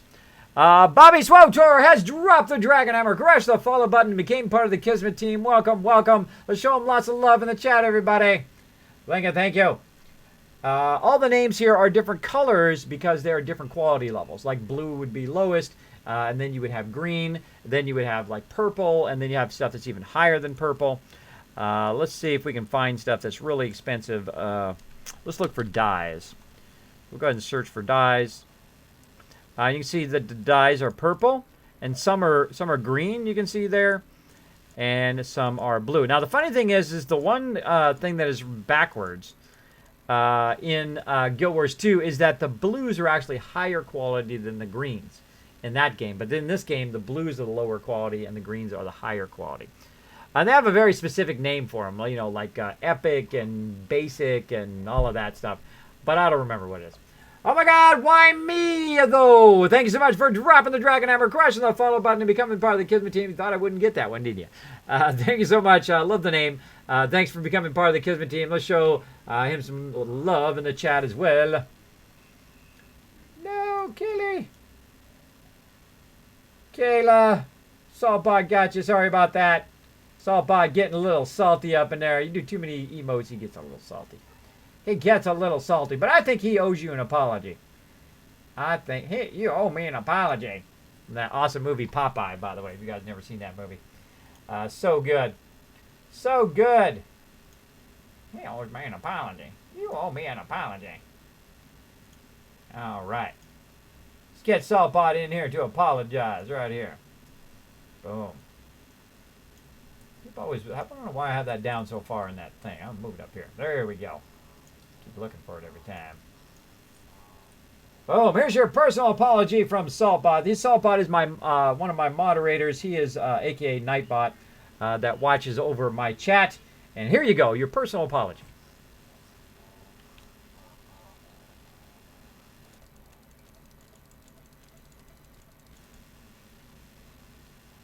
All right, off he goes into the corner. Bad Saltbot. Bad Saltbot. There he goes. All right. Let's see. We've got Bobby SWTOR says, "Hey, kids, how is the Jedi Covenant server?" Awesome. Awesome. I've been on the Jedi Covenant server since it launched. Well, it actually used to be the largest server back in the day. Probably because I had 300 members on there. Probably a great reason. And there's a lot of other very, very large guilds on Jedi Covenant in the original launch of the game. So much so that I got to go to the Guild Summit. Yeah, right there. Check it out. There's my Guild Summit coin. Out of thousands of people that applied, only about 100 got to go. I was one of those lucky people. Got to hang out with all the BioWare peeps, talk to all the engineers. Really brilliant people there, by the way. Too bad some of their community stuff was not good and they still had bugs that they couldn't fix. But that's the way it goes. That's the way it goes. I gave them lots of ideas on how to fix things and how to hit home runs, and because I really enjoy the game. I think the game is incredibly well done. The storyline is amazing. You have 8 different storylines that are like hundreds of hours that you can play through. Really enjoyable, and you can play for free right now, by the way, free to play. You can play through all the way up to level 50. And do all the different storylines. If you're a Star Wars fan at all, man, I would just do the storyline alone. It's free. I mean, you might as well. Definitely give that a go. Definitely give that a go. So yes, got to go to the Guild Summit. It was a lot of fun. If they were to do that again, hey, invite me. I'm ready to go. I'm ready to go. So yeah, Jedi Covenant used to be number 1. Now it's Harbinger is number 1. We're about number 4 now. Of course, depending on how many more members return back to Star Wars. I got a whole bunch of members that are back to the game, as well as a whole bunch of new members, which is always awesome. Some guild leaders, they when you have new members, they put them off in their own little thing and they separate them from the rest of the guild, and everybody else has been together all the time, is in their little clique over here, and then all the new members feel like they're kind of an outsider in their very own guild they just joined, right? I do not do that. All members, when they join, they are part of the guild, whether they just started in MMOs, is like day 1 of MMOs, or whether they've been an old time MMOer like me and a lot of my other members. It really is there's a difference in the environment when you're in that kind of elitist guild where people are treating you terribly and they're telling you how much you suck all the time, versus a kind of our guild where you come in, you hang out, you're like, Kismet, you want to run a heroic, whether you just joined the guild and you're like, Kismet, you want to join a heroic? Okay, let's do it. Let's go. That's the way we like to do it. We like to welcome members in, make them feel like they're part of the team. We call it our gaming family. So because we have members that are not only gamers, but of course they're husband and wife teams, and their children are also part of the guild, and so on and so forth, which is pretty fun. Pretty fun. Okay, so let's talk about those different grade levels. Notice here, this one is 15 million. 15 million for the black on black die here, if you wanted to get that. And various different dies of different levels, and of course their value goes up. Oh, there's one that's 40 million. Black on black die, which is 40 million, which is kind of dumb because I could buy it for 13.5 million right there. Now here's a little trick, by the way. If you want to buy that, say you want to buy that black on black die, right? Now if you spend 40 million for it or 13 million for it, you're going to get the same item. All right, so what you do is you go over here to the name and you type black and black die module, and of course you don't have to type the whole thing usually, but I'm going to type the whole thing just as an example. Now we have all the ones that are just black on black. Now we also have deep red for some reason. I don't know why it does that, but it does. And then we can go by what's the cheapest version of black on black die, and we're going to go ahead and go forward. And there's kind of different versions of it here, and we're going to keep scrolling forward until we find the exact one.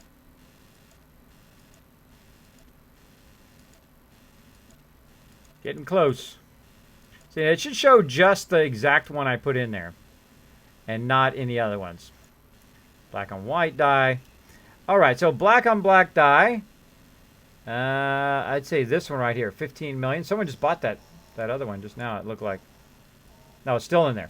Black on black die module, which is 13. I think that's it. Yeah, 13 million, 13.5 million, which looks like the cheapest one. So yeah, so really what you want to do is you want to buy the cheapest one. You don't want to buy the most expensive one. It doesn't do you any good. You could actually buy, for 40 million, you could actually buy that a whole bunch of times, right? So what this guy is kind of anticipating is that somebody is accidentally going to buy it for 40 million as opposed to 15 million, right? So they crank up the price really high, expecting someone to make a mistake, and boom, they just wasted like 30 million credits, right? Of course, if they have 40 million credits, they probably waste it anyway. So there we go.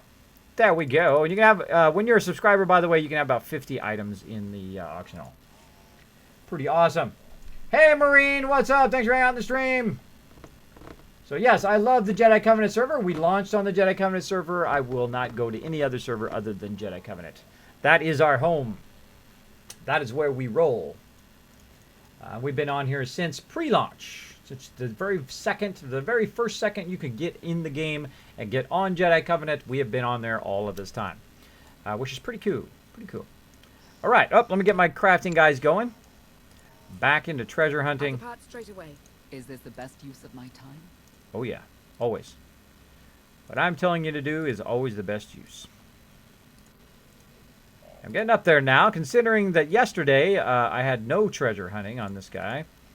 And there's no more quests in grade 6, so I have to kind of downgrade them to grade 5, which is perfectly okay. Grade 5. Yeah, Eric Jordan, for some reason, acts really funny. Whenever I'm doing this kind of sending him stuff out. Sending him out. So what I have to do is actually close this, scroll up to Eric Jordan, click it again for it to come up. Then once it comes up, then I can send him out on a quest. You can see that I have these guys built up to 30. Eventually I want to get them, of course, up to 50. I want them all to be 50. That would be awesome. That would be awesome. So off they go again, doing their thing. And again, we will swap. And we're going to just kind of go through one more time here. And then we're going to work on some leveling of my Scoundrel. And there's a whole bunch of different ways to level in this game. I mean, you can level via PvP. You can just do questing. You can do a mixture of questing, PvP, heroics, flashpoints. You can go in and do raids if you're high enough. That kind of fun stuff for leveling. Fun stuff. Nice. Because I'm a newbie and I will need the help. No problem, man. You guys, Imperial or Republic, we are both, Bobby SWTOR. Not only are we so hardcore in this game, now that we're back, we played at the very beginning of the game. We played for about a year, and then, of course, they kind of tanked the game, which is a huge bummer, because it was, I mean, I worked for 6 months ahead of the time. It was about a year and 6 months I've worked to get members into the game and to organize the guild, and it's a lot of work to do that kind of stuff, especially with 300 members. That's a lot to organize and keep all of that going. But they tanked the game. People didn't want to play anymore. Nothing I can do about it. My members don't want to play. They don't want to play. We went off, did a whole bunch of other stuff. But back in November, one of my members, Wayshuba, says, Kismet, you should take another look at it, man. They added a ton of awesome stuff to it, including guild ships. And we have both guild ships, both on the Empire and Republic. We do raids on both Empire and Republic. We switch back and forth. So it doesn't matter what you want to play. You can play whatever character you want to play, whether it's Empire or Republic, and we'll be around. The best thing to do, though, is to get on our Discord. And be on there and basically auto launch into Discord every time you load up. This way you'll know if anybody's in the game. And if everybody's doing that, then everybody can just talk on Discord and say, hey, you want to go on the Empire side or the Republic side? I need some help with this character, or do you want to go do this? That kind of thing. So that it's really balanced out. It's balanced out so everybody knows what's going on. What's going on? So there we go. Yes. So we can play either one. Which one is more active? I would say that the Empire one right now is a bit more active because I usually don't play Empire. I usually play Republic, very heavy on Republic. But right now we've been working on our Empire characters, which I have on 18 characters. And I still have some brand new ones that I haven't even worked on over on the Empire ones. So what I did is really for the last 4 years I have done 0 on my Empire. I had level 15 Empire, which was the guild leader of the Empire. A lot of other members played it. I typically played just the Republic. And then I said, okay, that's it. When we came back in November, I said, that's it. I'm going to work on some of my Empire characters. And now I have like 5 65s. More 65s on the Empire side than I do on my Republic side now, which is why I'm back working on some of my Republics too to get those going as well. I'm very much a huge fan of playing different classes, so you get the idea of balancing them and playing the different sides and how they work together and how the storyline interweaves as well, which is really cool in this game. A lot of the various storylines, from the Scoundrel to the sorcerer to the operative to the Jedi Knight, all kind of interweave as you go through the storyline. So you might see it from one perspective, playing one character, and then you see it from a different perspective from another character, which is what makes the game so great. And the writing and also the voiceover so great in the game as well. Definitely recommend, if nothing else, the storyline. Okay, let's keep going. Let's keep going on the crafting. Oh, I'm getting so close. That seems doable. So close on this diplomacy. Let's keep going. Sure, I can do that. He can do that. He can do that. You know what I can do is I can actually just switch them down here. I'm so used to clicking them over here. I don't know why. I can just simply just click on them here. Oh, that's a great quest. Okay, now if they're great quests, I usually don't send them out for great quests unless it's like something I really need. So I'm going to go ahead and have him do some bioanalysis. There we go. And again, we want to look for those base components. There it is right there. And more bioanalysis. And we're going to do grade 9 and 8. Even if it's gray on grade 8, I will still have them send out. So we have a lot of those base components. And when I get these both to 550, then I will go ahead and finish up the rest of my biochem, get that to 550. I'm trying right now to catch up on my crafting because I've not done crafting in years and years and years. Over the last week, I've kind of got back into it, got an idea of how to do it because I'd saved up enough cash that I could literally give all of my characters between 200,000 to 500,000, at least the 6 characters that I'm very focused on, about $1 million each.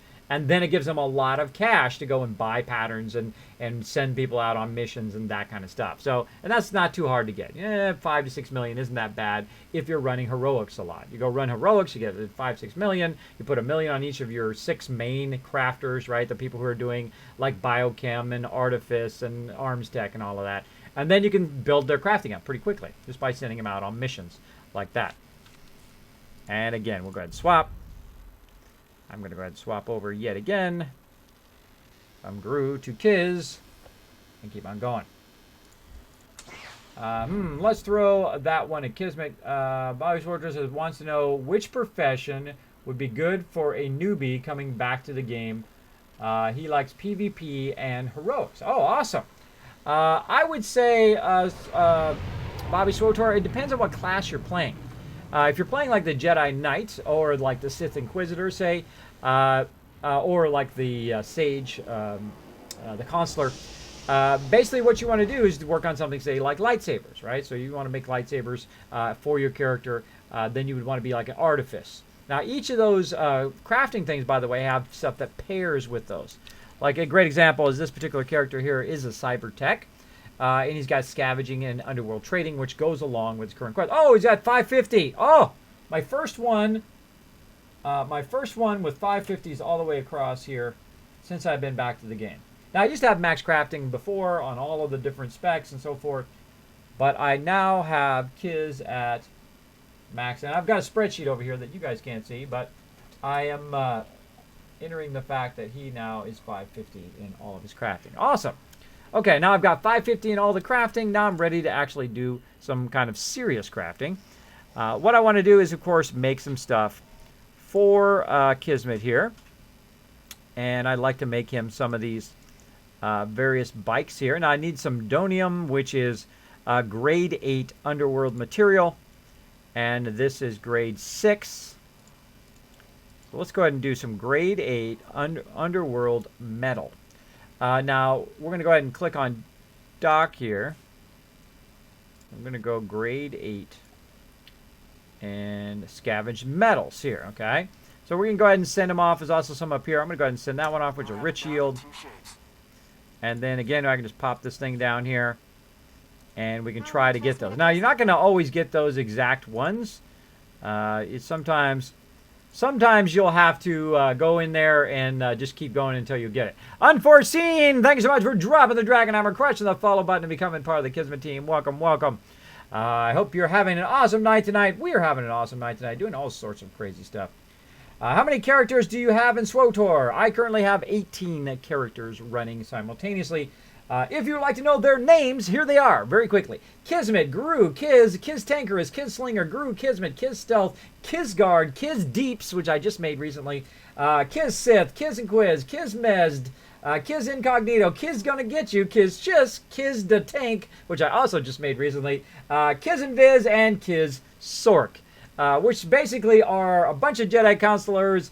I have one of every single type of character, including double on the Consular and double on the Sorcerer, so that I can have one in DPS spec all the time and one in healing spec all the time. I love the Sage and of course, the balanced Sorcerer, which is kind of the mirror, right? Every class has a mirror on both the Empire and the Republic, where you could, if you know how to play the Sage, if you could just figure out the names of the skills and match up the skills on the Empire side, then you could play also the Empire side fairly easy, which is great because I play the Sage a lot. The Sage is my primary character.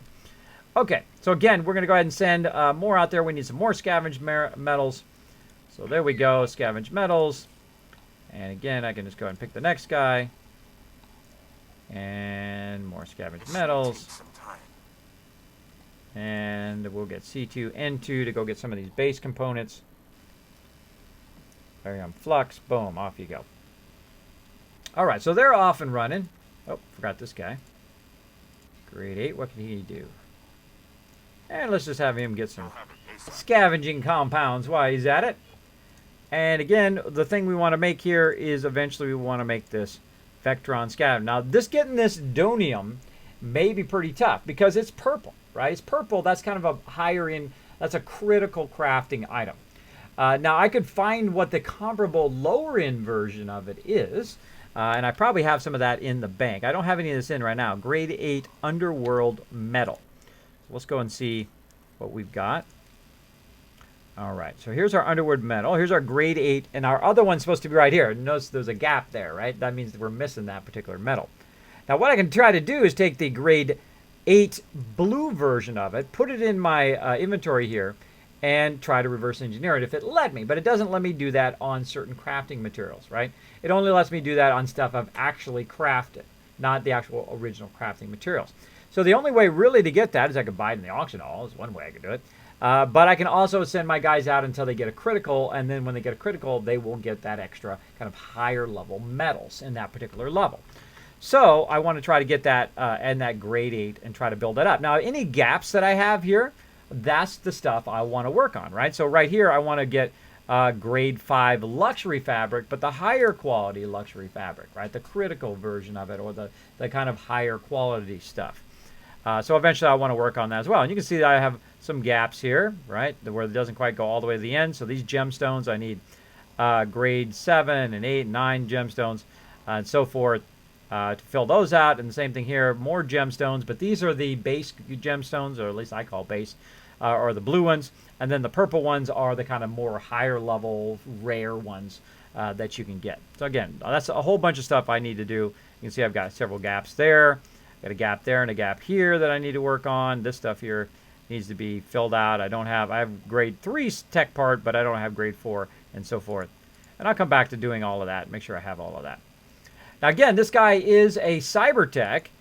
So let's go ahead and click on all of this stuff again. Let's do it again real quick here. We'll take all that stuff and put it in here, and then we'll put reverse engineering. Notice I can't reverse engineer any of that because cyber tech, you can find out what they do. It does earpieces. If I had an earpiece, I could reverse engineer that. If I had anything like a motorbike, I could try to do that. If I had enhancements like this. By the way, Cybertech is one of the greatest things because you can make enhancements and also mods, which really help you in your armor. So you can make some really nice mods for your characters. So pretty great. But if you find any mods or you find any of these earpieces or anything like that that are not bound, put them in your legacy storage, move them over to this character, have this character reverse engineer them, and then you get those base components based on what level they are.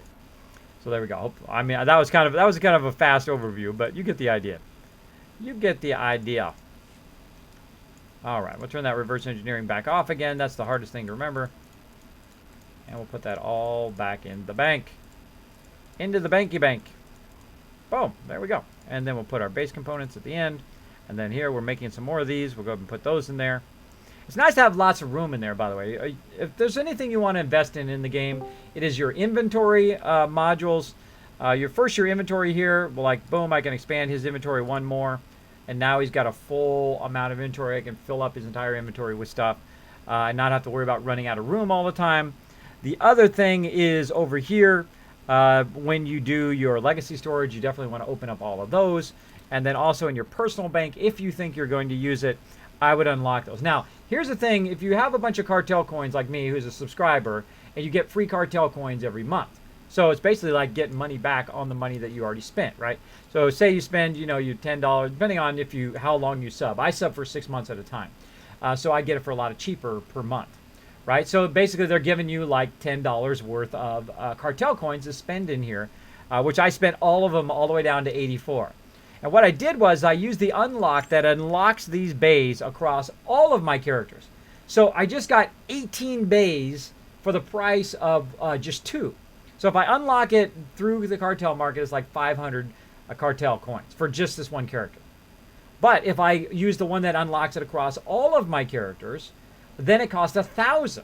Which you'd think, wait a minute, that's only 2 characters worth that you unlock for 1,000. Right? If you just do it individual characters. But if you unlock it account wide, you get 18 worth, right? So that's if you think about it, 18 times 5, right? Which is basically math, basically 9. So that's 9,000 cartel coins worth of value that I got out of that purchase. See, that's the way I think of things. How much value did I get out of that 1,000 stuff that I spent? I got 9,000 worth, or I could have spent 500 18 times, and it would have cost me 9,000 to open up all of those banks across all of my characters. See, so that's a great deal. That's a great deal. 1,000 credits to unlock one bay across all of your characters. And of course, I went through and I spent about 3,000 because I had a bunch built up. I spent about 3,000, and now I've got it unlocked on every one of my characters. Every single level. When I start a level 1 character, he will have 6 bank slots as a level 1. Which is awesome because I can take a bunch of my stuff and I can give it to my level 1s, which we're going to do in just a bit. Go over there and look at my level 1s and all this stuff and organize all this kind of cool stuff that I got from all these rewards that I turned in. All right, let's keep going. All right, so he got something there. He's got some level 8 scavenging metal, but not the critical stuff that we're looking for. So we're going to keep going. See if we can try to get a little bit more of that scavenging metal. Boom. There we go. See, that's not critical either. That's the base type. And we'll just keep going. Now, if I use this down here, I wouldn't have to keep swapping all the time. So again, one of these people are going to actually critical, and I'll hopefully get that grade 8 scavenging metal. I'll get the critical version of it. And again, the higher quality level they are, the higher chance. You can see I have 10% chance of critically doing a crit there. The lower they are, of course, now I've only got 5% chance at 10.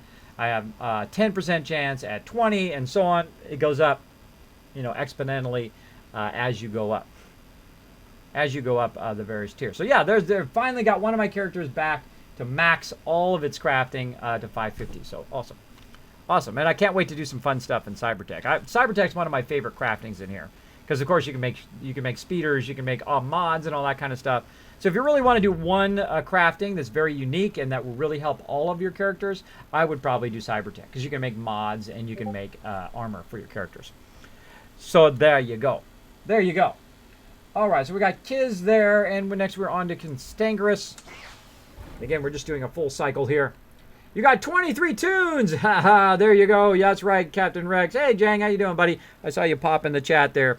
We're talking crafting tonight. I'm not really doing much with the team, where I said it earlier that I'm hanging out doing crafting tonight. So hello, thanks for hanging out. Yes. And now the funny thing is Jang is not the only person with a lot of characters. I have one member who has 35 characters, all of them level 65. 35. That's a lot. That's a lot of questing, I tell you. Now some of those characters he could have jumped straight to 60, but that's a lot of characters to micromanage. I have 18, and that's a lot to micromanage. I need a spreadsheet to manage it all because I need to know what level they are, what gear they have, what I'm working on in that particular character, right? This way it gives me an idea how much money they have. If they get low on money, I can send money from my other characters to them, and so on. So let's keep going. We've got our investigation at maximum. Awesome. Let's keep going on this slicing. Let's try to slice only like tech parts so we can use those for later. And now we've gotten to a point where it's yellow, so I'm going to go ahead and just, whatever. Whatever. We'll go ahead and do the lockboxes. Do all the quests that are not gray. All right, there we go. And that leaves us one left over. Let's go ahead and try some armor tech. Let's see what we can do here. What can we do in our armor tech? We got a whole bunch of these. So I'm going to go ahead and have them start to build those up. All right, there we go. So now we're going to start working on armor tech. We've got slicing almost done on this character. We are jamming. We are jamming. Now this character needs to be leveled up. He's only 2 more levels away from 65. Then I can start working on his level 65 gear as well. Now I'm going to start working on Kiz's level 65 gear in just a bit here. We're going to try to find an outfit for him. We're going to find some orange legacy gear. We're going to talk about orange legacy gear in just a bit. See how organized I am. I have it all thought out ahead of time for my stream. And that's why I want my stream to be better than anybody else's stream. Because I want to be the best streamer there ever was. There ever was. The one that organizes it beforehand, gets an idea of what you're going to talk about that night, and then goes to it. Goes to it. Okay, so we did Kiz Tangerous. Now we're on Kiz Slinger. Usually it shows up at the bottom, by the way. If I do a rotation, it shows up at the bottom because the most recent one will be at the top, and the one that's longest to go will be at the bottom. Now there's really 6 main crafting things to do. There is Artifice, Biochem, Cybertech, Armor Mech, Synth Weaving, and Arms Tech. Those are kind of your primary craftings. Now, I only do those on just 6 characters. I could do them on my other Empire characters if I wanted to. But it is too much. Oh, wait, there we go. Look at that. We've got a special one there. It's a rank 3 military gear, but you can see it's a purple one, so it's going to give me a bit more influence with my particular character. I don't think I've seen that one before. That's cool. Or at least lately. That's cool. Cool stuff. All right, so let's do some crafting.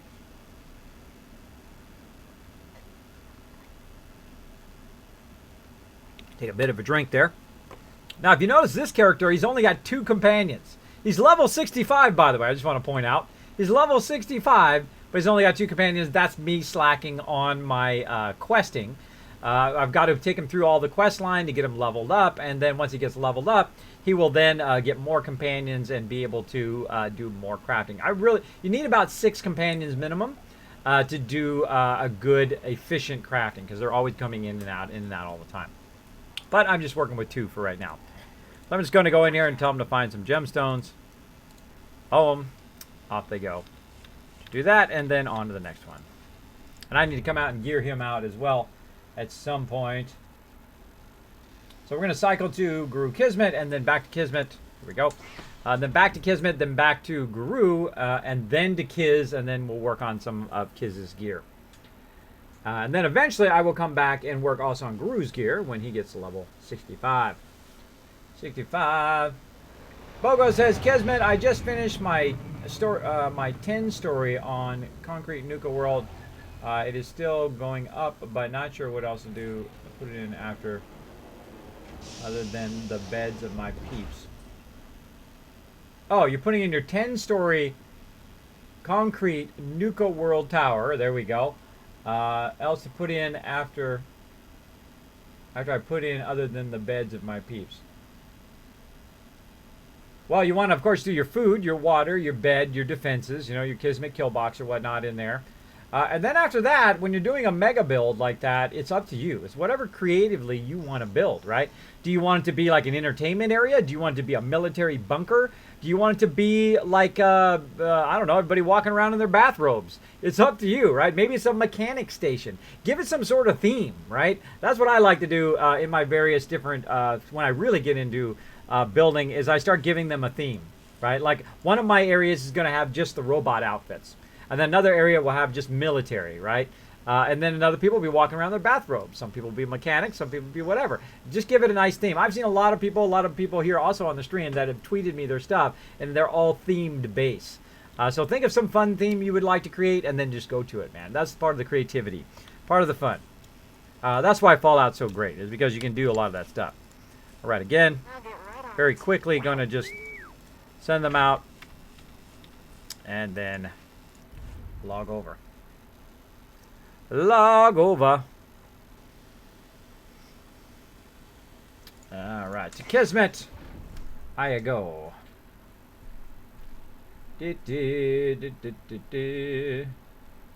I have 6 and it's a lot to manage. I know, Invisibility Guardian. It is definitely.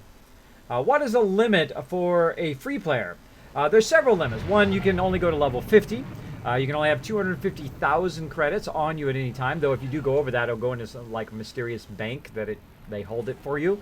You can use your cartel coins to get it back, or you can just subscribe for a month and boom, you get all of your money back. The other limitation is you can't raid. You can't get to level 65, of course, which is where raiding is all about. But you can raid at level 50, by the way, even if you are a subscriber. About level 50 is where you want to start raiding. And, of course, make sure you have a good team with you. Otherwise, it'll be very, very rough. So, yeah, that is basically some of the limitations. That's really about the only limitations. You know, some of the items, you don't get as much stuff. You also don't get, like, free bonuses. Like, I get little equipment boxes on my lower level character every time I kind of level up. Every time I do heroics, I get, like, a little bit of extra gear because I am a subscriber. I think subscribing is like, in this game, I think subscribing is like the best deal ever because you get cartel coins to buy stuff in the cartel market, like expanding your inventory and all of that stuff, or buying like cosmetic items if you want. You also get the ability to raid. You get the ability to do a whole bunch of other stuff. I think it's like the easiest sell for me anyway on subscribing. You get way more than any other game that you usually would subscribe with. Normally you would subscribe and then you would have to pay even more to get the stuff in the various cash shops that are in there. But you get free stuff. You already get cartel coins just for being... And I hope they don't hear me and, like, nerf that. No nerfing. Don't touch it. No. No, no, no. Leave it just as it is. It's perfect out as it is. Don't touch it. When something's perfect, don't mess with it. Leave it. It's fine. It's good. All right. Okay, it's doing good, doing good. Let's keep going. Let's keep going here. Let's see, gemstones, more gemstones. I'm gonna try to teach myself to use this menu down here. I can't do Eric Jordan because he's always goofing off. So again, I got to close this out, then reopen this for Eric Jordan for some reason. I don't know why. Very odd. Now I can't go any more than grade that, so I'll go grade 5. You got it. And I think that's it. I don't think I go. No, okay, I got all 6 of those going and swap. Back to Guru. So there we go. Now there's a whole bunch of information on their main website. By the way, if you do want to download the game, you want to try it out, you can go right here, boom, and follow that link to SWTOR. There's a link right there in the chat. We are also on the Jedi Covenant server. If you are looking for a team, we are recruiting right now. We don't do any of that ridiculous application stuff anymore. We don't do, you know, that elitist, well, you got to show us your gear and all that ridiculous stuff. We don't do any of that. If you would like to join the team, you can simply go onto our Discord and say, hey, Kismet, and it's a test to see first if people are willing to go on the Discord, if they're motivated enough to do so. To go in there and say, hey, Kismet, I'd like to join the team. We'll add you in as a recruit. And then you need to follow those virtues right there at the top of the screen. Honor, loyalty, and respect, as well as do a / drama off, as like my members like to say. That's why we've been together for 14 years and had over 800 members over that time. One of the longest running gaming guilds running right now, which I'm very proud of that. Very proud of that. We've been through a lot, ups and downs, different games we've played together. I've been through a lot of health issues myself, and still we came out still rocking. Still rocking. Like, a great example was last night. We were having trouble finishing this kind of basic raid too. It's very basic, the Karga's Palace. But what happened is something magical, right? If some people don't realize how magical that moment is when something's going bad, but everybody's still keeping a positive attitude, which is really great. It was like, oh, we'll try it again. Let me go ahead and get on my thing. And then I had another member come in and help. And then, boom, we were able to do it. We were able to do it, overcome it, even though people were low level. They hadn't run it before. They didn't know the tactics. They were kind of under leveled. Their gear wasn't strong enough, or their DPS wasn't high enough really to do it. But we worked together and we accomplished it together. And that's a magical thing that you can't buy. You can't substitute in a guild. You can't substitute that moment. Those are the moments I seek out. Those are the moments I love to game for. Because once you have those moments, you just want to seek them out over and over again. At least I do. I don't know about you guys. I do. Okay. We got companion gifts there. What else we got? More companion gifts. Put that in there. Oh, how did I take that one out of there? That's Imperial. What happened to my cultural artifact there? My rank 5 cultural artifact is nobody there. Look at that. I don't know what happened there, but oh well. Okay, now there's some medical supplies here. Those are all medical supplies. So we'll go over to our legacy bank, to our various medical supplies. We'll go ahead and right click on anything. If anything pops right there, like that just did, that means that's in the wrong thing. We've got to find the, see, this is in the wrong spot. This one goes over. That one goes there, and then it's a 9. So it goes from 1 to 9. That's how I know it's in the wrong spot. Then I right click, make sure these kind of stack. There we go. They automatically are mixing into their normal stack, right? In the stuff like these rank grade 8 medical supplies went and automatically stacked on ones I already had. You can see I'm starting to build up a good amount of the purple ones there too, from sending them out there. And this I already had. That one I want to go ahead and run over here. I mean, these drop like crazy, by the way. These Jabberwocky things, they drop like a crazy. Sell it to the bank. And good to go. And then I'm going to send some more of my people out. Oh, keep going with that bioanalysis. Let's get it done. Get it done. Now, a lot of my members also have done their crafting, and I could go up there and hit them up and say, you know, hey, do this crafting for me or do this thing for me. But I enjoy, oh, I keep doing that. I enjoy learning that stuff. So I'll do it on my own just because I love learning it. And again, let's make sure that we're getting the Vapo sampler. And then we'll go to grade 8. And we will send them to get the nerve supplies. Now, if you want to speed this along, by the way, you can buy that kind of base items at a vendor at the...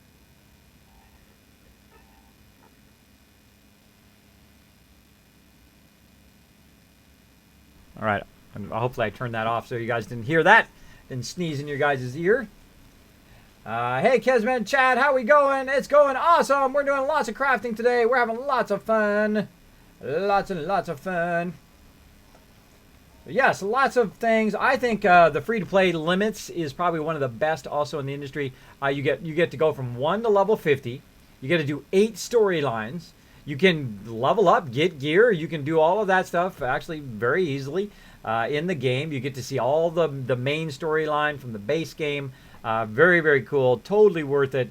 If you're a Star Wars fan at all, I would just do the storylines. But if you're into games, you like MMOs, you like space games, especially if you're into Star Wars and space games, I would definitely download it and give it a go. I'd follow that link, click that thing, sign up on their website, download the game for free, and enjoy. It is pretty awesome. Pretty awesome game. I love playing it. It's very, very fun, especially when you really get into it. When you really get into the crafting and you get into the flashpoints and getting your gear and then hanging out with members and doing all sorts of stuff, which is typically what I'm doing. Typically, I'm kind of switching between those various things. As well as the PvP is super fun. Maybe I'll do some PvP later, too. We have enough time? I think we'll have enough time. Sneak in some PvP. Sneak it in, sneak it in. Okay, so what am I doing? I'm sending that stuff out. We've got that going on Guru, and we're going to go to Kiz. That's who we're going to go. We're going to go to Kiz, and then we're going to start working on his orange gear, because he's level 65, and I don't really work on my character's gear or rotations until I get to level 65. When I get to level 65, then I'm like, okay, boom, this guy's ready to get a bit more serious about what I'm doing with the character. Because that's max level gear. Then I start to work on what I call 208 sets. So you get your set gear for 208s, and then you can actually add some more mods, like 216 mods, which will then boost some of the stats of those. And we'll do all that right now. If you're missing all of that and you're like, Kismet, I have no idea what you're talking about, that's okay. We're going to do it right now. We're going to do it right now. Okay, and again, working that up, trying to get those bonus items so we can get those. Where'd you go? Gadget. Vectron Skitter. So we're trying to get these Dunum. Again, grade 8 Underworld Metal. So we're going to send them off again. Off in the grade 8. Scavenge metals. Metals. And metals. Hopefully I get one here. I mean, they're fairly rare. So you got to send them out. Might take a while. Scourge. Sergeant Rusk. Actually, let's send him on that flux stuff.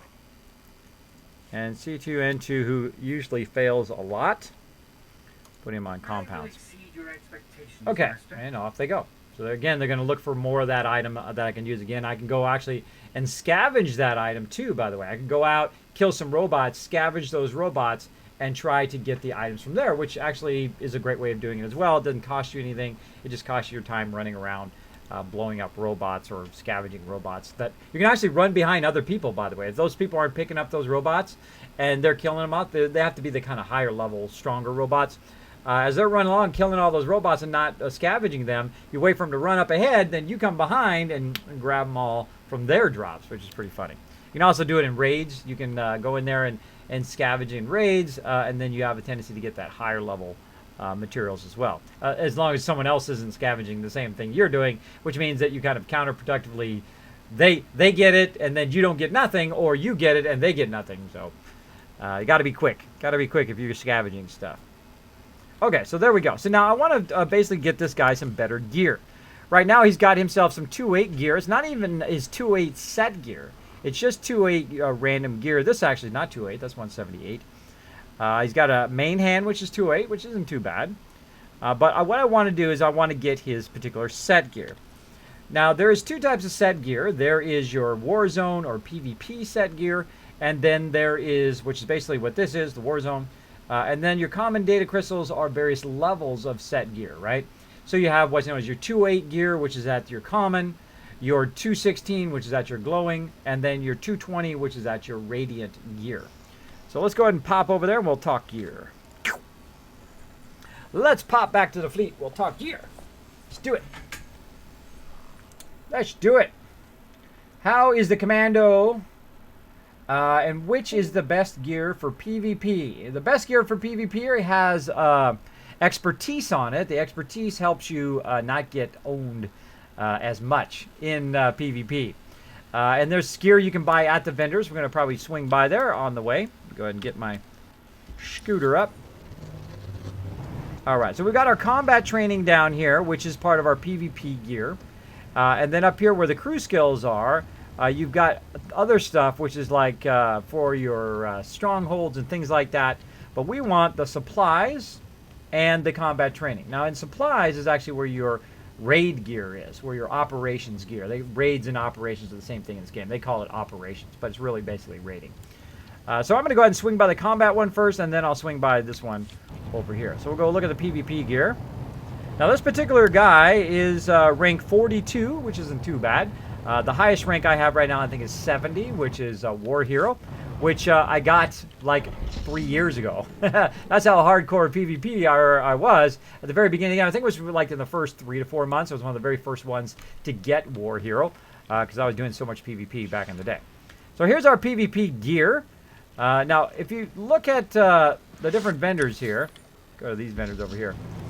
If you look at the different vendors, they are for different reasons, right? Now, if you look up above here, there is like a symbol up here, which I think is like the dumbest thing ever. I don't know why it just doesn't say consular basic gear, but, or, you know, Jedi gear, but this is the scoundrel symbol. This right here is the trooper symbol, and you can actually see, you know, the troopers look different, you know, the actual NPCs. And then, of course, you have the hand, and then you have the lightsaber, and you might be going, which one is which, right? Which one is the consular, right? And which one is the Jedi Knight? Now, you can also look at other people and roll over them. This guy's a Jedi Shadow over here. You can also go in and look at the gear and say, okay, is this the right gear? See, I have Outlander's Pummeler gear. Is that this gear over here? Or if I go to this side, again, this guy right here, Jedi Guardian. If I go to this side and I look at this gear, nice to see customers. Does it match stuff I've already have? And so on. And of course, you've got two levels. You got your base gear. Best post exchange around. You've got your base gear here, right, which is your 204 stuff. Good luck out there. And then you go over here, and then this is the higher level gear, which is your 208. Now, why would you buy it here as opposed to buying it at the other location for the ops? Well, ops is PvE gear, or player versus environment gear. This is player versus player gear, and it's going to have expertise. And you probably very hard for you guys to see it, but I'm going to try to use my arrow anyway to try to point it out. Probably pretty small for you guys. But right in the spec stuff here, there's a spec called expertise. Expertise, basically, when you hit level 65, you need that expertise because it's used in PvP. It's kind of like a gated system, right? If you go in PvP level 65 without that expertise, you are going to take a lot of damage that's not even necessary, right? So you want to put expertise, have expertise gear for that. Now, you can't use PvE gear as well if you want, but you definitely want to gear yourself up with that expertise gear. Now, the really thing you want to worry about in the gear is this stuff right here. All of this down here, this is your set. Your set gear gives you extra bonuses, which is down here. You guys can't see this, but like this one says Turbulence or Force Serenity, Thundering Blast, Force Leech. Now, those things are probably not the things that I am currently on because those don't match any of my skills. So if I go back over here, and I roll over this one is another way of telling, by the way. Durable military grade supplies. If I go in here and then I roll over here and then now it says Crushing Blow or Guardian Slash. Like, oh, okay, that sounds more like it. That sounds like the Jedi Guardian. And then let's see, Crushing Blow. Let's see, down here you can check your skills. Let me get my stuff out of the way. We will find the results acceptable. All right. You can see we can roll down here and look over some of our skills. Let's see, what do we got? Clashing Blast. And again, you can roll over your set pieces and try to match if the actual gear has a skill that's being upgraded. Force Scream, Blade Storm, and again, you have different items. There's Blade Dance, Cyber Ward, Guarded by the Force. And you can try to match them up in here. Now, there's also other gear in here. There's also other sets. See, some are Sundering Strike, increases damage. Force Scream, which is here somewhere. I think it's this one. Or it's in another one. Basically, what you want to do is try to match up your skills. Now, I get these confused all the time. And I would imagine that most people do. Because I think it's a very dumb way of doing, finding out which one goes to what, right? Because I get them confused. Normally the consular is on the left, by the way. The Chens, thank you so much for dropping the Dragon Hammer, crushing the follow button, and becoming part of the Kismet team. Welcome, welcome. Let's show them lots of love in the chat, everybody. Fix my blue screen a little bit. Fixie my blue screen. There we go. So yes. So that's a way you can tell, basically by the set pieces themselves. Now, I think it's, again, I think it's kind of a lame way of doing this because it makes it very difficult to know which it is. But I just happen to know that the Force Mystic is the consular. So if I go in here and I look at this and it's like activate healing ability, I'm like, oh, okay, that's a dead giveaway, right? Because the warrior, the guardian, or the sentinel, in my case here, do not have healing skills. They do not have a healing ability, right? At least not like the consulars do. So that tells me this is the consular. Now on the Empire side, the consular one's on the left, and this is kind of like swapped. I believe is that way. So this is the right vendor for me. This is the vendor that goes to mine. So I want to do my base gear. Anything a soldier needs, and some things he doesn't. Right here. And then again, I can look for my set piece. And then as I look through here, I go, okay, this gives me expertise, endurance, mastery, accuracy, and power. Or do I want to have critical rating? Or if I'm a guardian, do I want to tank and get the defense rating and the absorb rating so I absorb more damage? All right, so that's how the different gear goes, and you'll see it have different things. War leader, vindicators. Each set has like a different purpose. We've got weapon master here, so forth. The weapon master is more accuracy based, and then the war hero is more shield and defense based. And again, we'll go up here. Vindicators is more expertise and power, very power heavy. And then, of course, you can pick all of these, whether you want critical or whether you want defense, or, depending on what you're playing, right? You're playing the tank, or you're playing the healer, or you're playing doing DPS and doing high criticals. So that is all what that's all about. It's very involved, as you can tell. Very involved. Now, I'm not going to get any PvP gear for this guy. We're going to go ahead and get some PvE gear, because that's probably where I'm going to use it most. Into PvEs. Well, let's keep going around and go look at the PvE gear. Now, if you do have a question or comment, my name is Kismet. Make sure to put Kiz or Kismet in the chat. My name is right here below me there. Like, you want to say hello, say, hey, Kismet, how you doing, that kind of thing. It'll highlight in red, even attach itself to the top of my chat so I don't miss your comment or question. All right, here we are. And yet again, here we are trying to figure out what the symbols mean. Again, these ones over here are actually pretty, you know, it's like scoundrel and these. But these I get confused with. But really all you got to do is run up here again, click on this guy, share my skills with and scroll along. Oh, Force Healer. Oh, well, the Jedi Knights, or the Jedi, yeah, the Jedi Knight cannot be a healer. So you're like, okay, that's the wrong one. Run over here, get over on this one. Using a lightsaber is just as much science as art. There we go. There we go. Now, if you notice, my set that I have right now is called the Pummeler, which is what I have right now. I've got actually some gear from here. Now, I don't have any set gear for this particular guy. Now, why don't I have any set gear? Well, to get set gear, you actually need to run raids and get the set drop from raids. Now, you can get some decent gear here, like 208 gear, get your guys geared up and ready for raids. Then once you run the raids, you then come back and you talk to these vendors. Now, these are the operations gear vendor. They are your set vendors.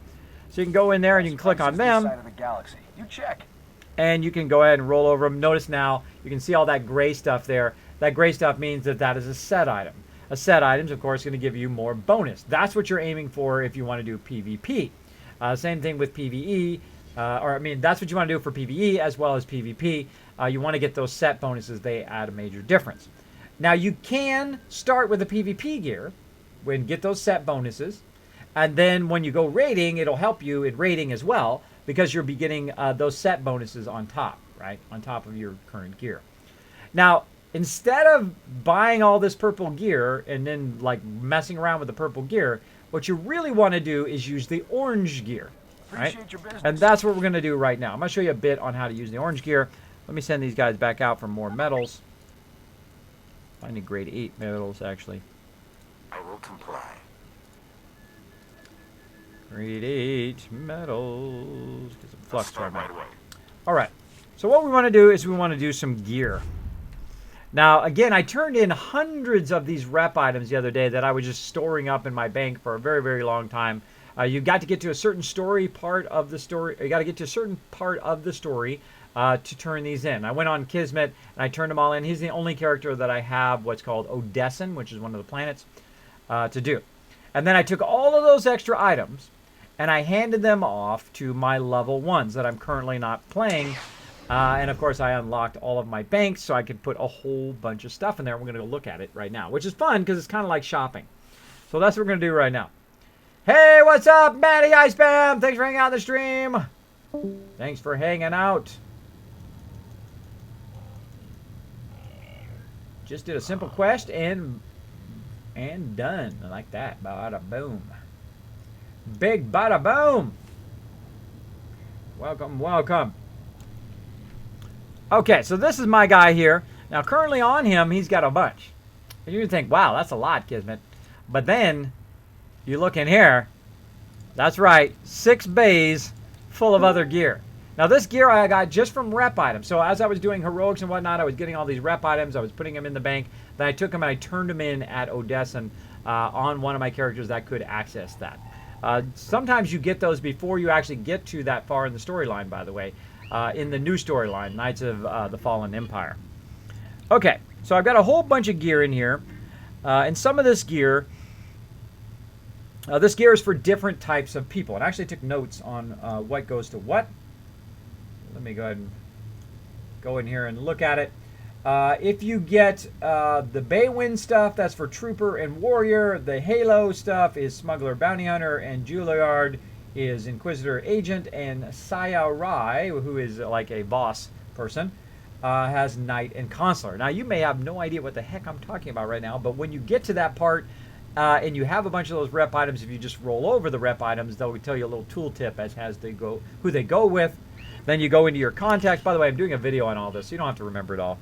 You go into your contacts and you can actually click on that person and say travel to that particular person. It teleports you there. Then you can then turn in all your rep items. You get all these boxes, and you open up all these boxes, and that's where I got all of this orange gear from.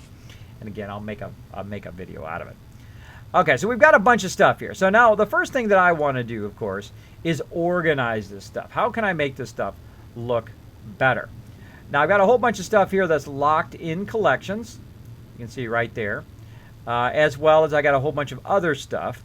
Now the first thing I would want to do, of course, is organize it by type. I can go ahead and put all the gloves together. I can put all of these things together, which is going to allow me to look at how many duplicates I have, because I probably have an absolute ton of duplicates, and so on. And we could be very systematic, by the way. We could just put all the helmets first. Now it'd be nice if it auto-sorted that by that, but it doesn't. You can sort by different ways. You can compact it. You can sort by quality, like that. You can sort it by value, like so, or quantity. But it doesn't just do it the way you would expect it to do, right? You just do all the helmets together, all the side things together. That would be nice. That would be a nice change. Again, we'll do all helmets. And we'll look for duplicates, which I'm going to have a massive amount of duplicates. Now, why did I do this? Why did I take all these and put them on another character instead of sorting them all out at the very beginning? Well, I didn't know what I had at the very beginning, right? Because I'm still opening up all of the boxes.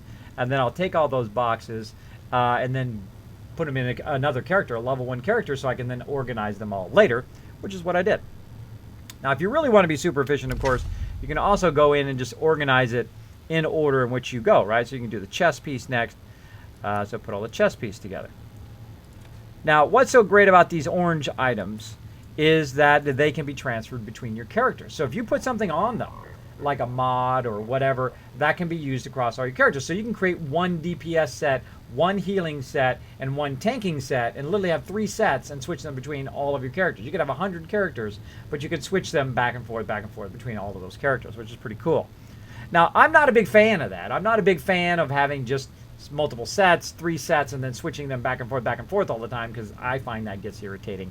So I'm going to actually create a set for all my characters, though you don't have to do that, right? You don't have to do it. But that's just the way I would rather not mess with it over and over again every single day. All right, so there we go. There's the helmets there. Now we can also there's the helmets and the chest pieces. Well, we can also just kind of do this as well. And we can swap other things in here. Now, if you notice this stuff over here, this is consulars, warriors, troopers, boots, and these are pilot helmets here. We've got consular gloves, commander, pilots, consular's gear. See, now pilot gear is the scoundrel gear. Here we've got underworld knight gauntlets and so forth. So you want to look at the name of the gear and see what it goes to. A lot of this gear here, you can see it's knight head gear. We got pilot gear, consular's gear. So there's a lot of stuff that's intermixed in there. Really, ultimately, what you want to do is, of course, have all the knight gear separate, all the consular gear separate, all the various trooper stuff separate, and so on, which we'll have to do here in just a minute. And I'll probably need to take a break here for just a second. You guys think on that, and I'll be right back. Right back. I need to get another water. I see I ran out of water. I'll be right back. Now, I bet you guys didn't know this if you're new to my stream, that I actually have a stealth boy. I'm the only one. This lets me scroll down. I'm the only one on Twitch that does. And I'm going to activate it right now, and I shall be back in just a second. I'm going to start some music while I'm AFK. I'll be right back.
All right, let's go ahead and deactivate that stealth boy.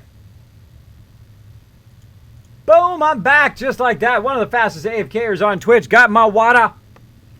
Got some more water. Already polished this one off. By the way, very good to drink about at least 4 of these a day.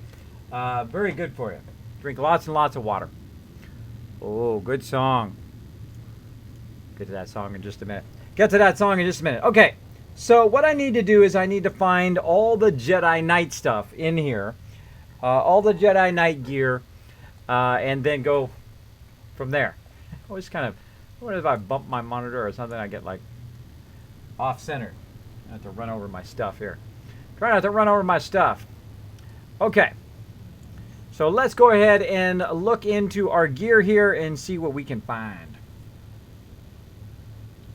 Kismet, can I borrow your stealth boy? Ha, Ripping Marauder. Hey, if I could, I would borrow it. I'll let you guys borrow it. No problem. Let's do it. Let's do it. Let's do it. Let's do it. Okay.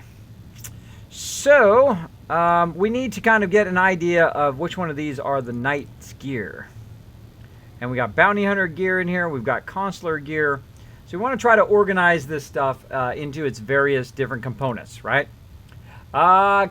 Keep a Reef, Crypto Reef. Crypto Reef, thanks so much for dropping the Dragon Hammer, crushing the follow button, and becoming part of the Kismet team. Welcome, welcome. Thanks for hanging out in the stream. Let's show them lots of love in the chat, everybody. All right, so let's organize this by Knight's gear first, okay? So what we need to do is just basically move all this stuff around. Now, I've got too much stuff in my inventory right now to do that. So I'm going to, welcome to designer outfit, nah. I'm going to go ahead and use my legacy banks. It's all my other banks is full here to try to offload some of this right into here. Okay, so anything that's like consular stuff, I'm going to go ahead and put into there. Actually, I could probably put the bulk of this. Oh, there was Knight boots. Let's keep that. Knight chest guard, consular, trooper, warrior.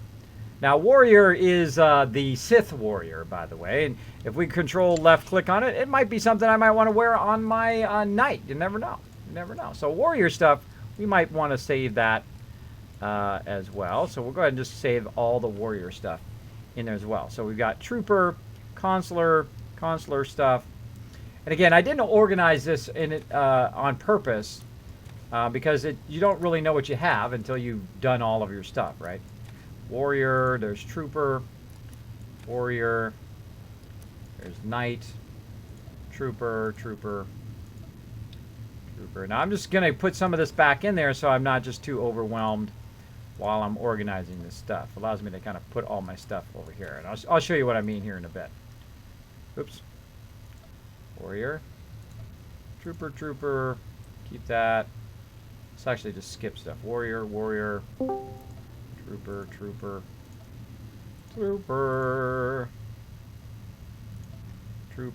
more trooper stuff. Oh, warrior. Trooper. Now again, this stuff is the stuff I can use across all of my characters. So I can put mods on them, I can do all sorts of stuff there. And of course we're going to need this trooper gear for my other troopers that I have. Warrior, trooper, warrior. Keep that. There's knights, consular, knight, warrior. I accidentally click it sometimes as I'm moving the mouse. Trooper and trooper. All right, all the rest of the stuff is warrior. And then we'll go ahead and click back on the personal bank here. And I'm going to go ahead and put all this stuff, all that stuff in there. I'm going to grab all these kind of paid items out of here that I have hiding in there. Anything else? No. Now these items here I could use as weapons or whatnot, but I'm going to, why not? I'm going to go ahead and put them back again, kind of away in here until I need those later.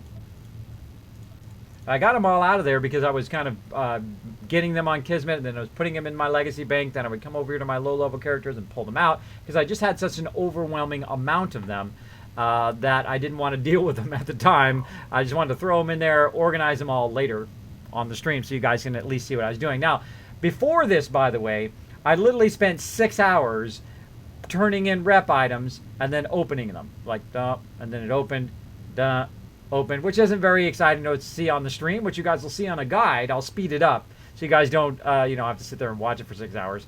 But it's very uninteresting stuff. So usually that kind of stuff I don't stream. The kind of very dull, just pressing the same button. Like giving companion gifts to my companions, which I also did for another 4 hours. I played like 10 hours the other day.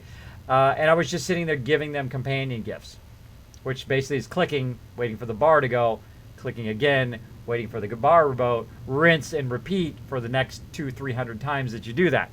That's the very dull side of doing what we're doing right now. Okay.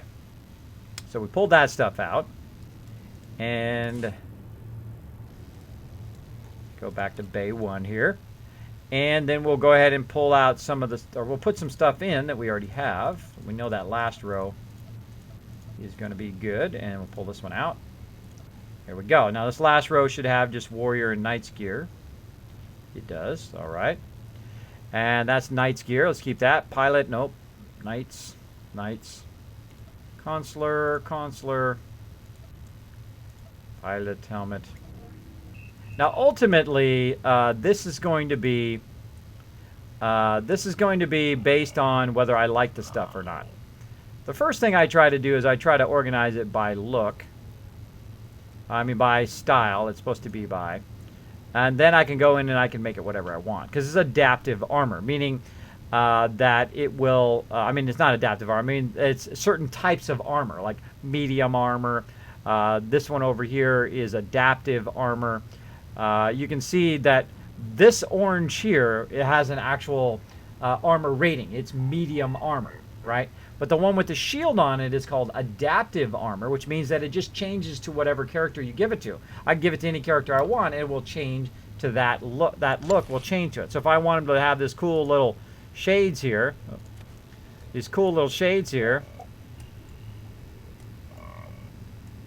okay, looks like a big spider on his face. If I want him to have those cool shades, even though it might have originally, that look might have been for heavy armor or light armor or whatever, doesn't matter, it adapts to whatever your character is, which is super cool. Super cool.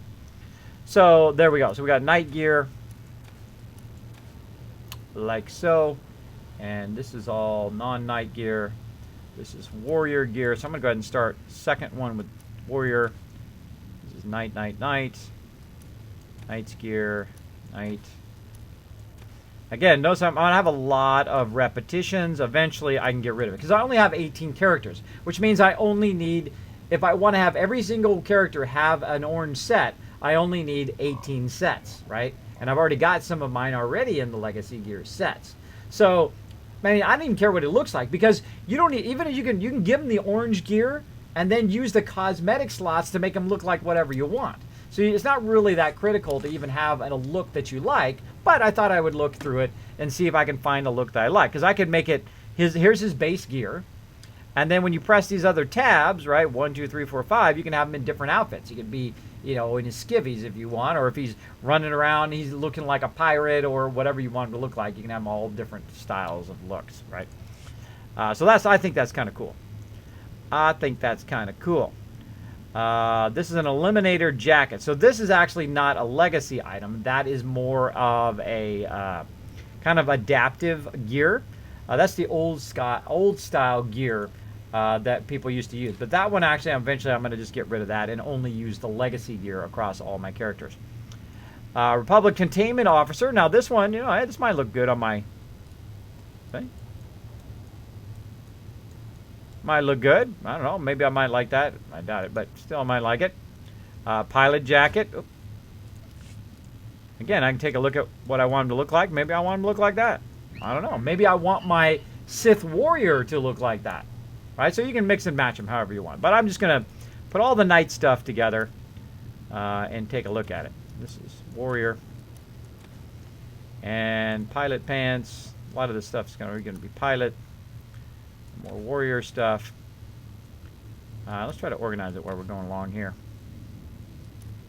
Put that over there. Let's put this here. And since we have so many, put these down here. So those are all the warrior gears. Now you can also look this up online, by the way. You don't have to go through and look at it the way I do, but you know, I don't like to look up stuff online if I don't have to. Man, it's like a last resort for me. Kind of sucks some of the fun out of it. Sucks some of the fun out of it. Pilot, consular stuff. Commanders, we've got gauntlets, key knight gauntlets. Put our belts down here. That's knight stuff. Or another knight belt. So it's kind of like organizing your closet only in a game. And just so you know, I don't think I've ever spent 6 hours organizing my real life closet. But I have spent 6 hours organizing my in-game closet. Anybody else in the chat spend more time working on your in-game gear than you would work on your real life clothes and whatnot, which is pretty funny. Oh, that's an augmented. That one's already augmented. Armor for Kiz Stealth. Got a 124 augment in there. Awesome. So if we look at that, by the way, if we control click on it, we can see it actually has an augment slot there. It's kind of a lower end augment slot, but still, it has an extra slot. You can put an extra boost to your character on down there. So that's pretty nice. That's pretty nice. And that's probably going to be on my scoundrels. Pilot, consular.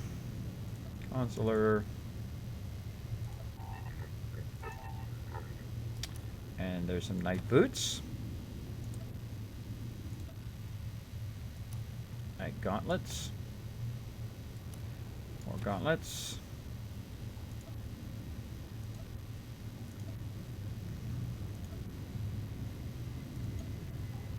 All right, now mixed in here should be more. Did I get all the rest of that out of there? I don't think I did. There it is, warrior. Warrior. Kind of double check here. There was some stuff in there I forgot to move over. I should have moved it over first. Right here. Probably all kind of pretty close to each other. Warrior.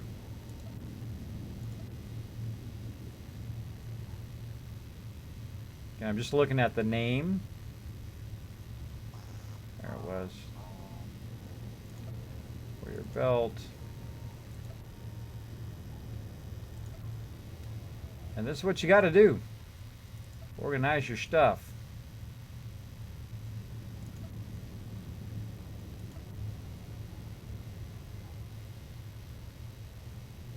This is what I like to do. See, I like to look through everything. So I usually do a lot of extra stuff that some people don't do.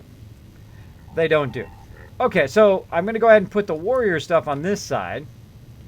And then the knight stuff on that side. If I can. Unless it starts to kind of overwhelm that particular area. So we've got the gauntlets for the warrior over here. Warrior. We got the warrior's thing over here. Yeah, those are going to be too close. Warrior, the knight. This is warrior belt. Over there. And this is knight belt. Warrior belt. So try to put, 5 on left and 5 on right kind of thing. It's really up to you. And these are boots. Put those on that side. Pilot jacket. Cuffs. Pilot pants. Okay, the warrior greaves, which we'll put across. Should actually do the chest piece separate, but it will. And warrior. This is knight chest piece. Knight chest piece over there. Again, I mean, you don't have to do it exactly like I'm doing it. I just organize it in my own special little organizational way. And those are warrior. Those are knights. All right, and then more warrior chest pieces. Warrior's headgear. Warrior boots. Warrior gloves. This is warrior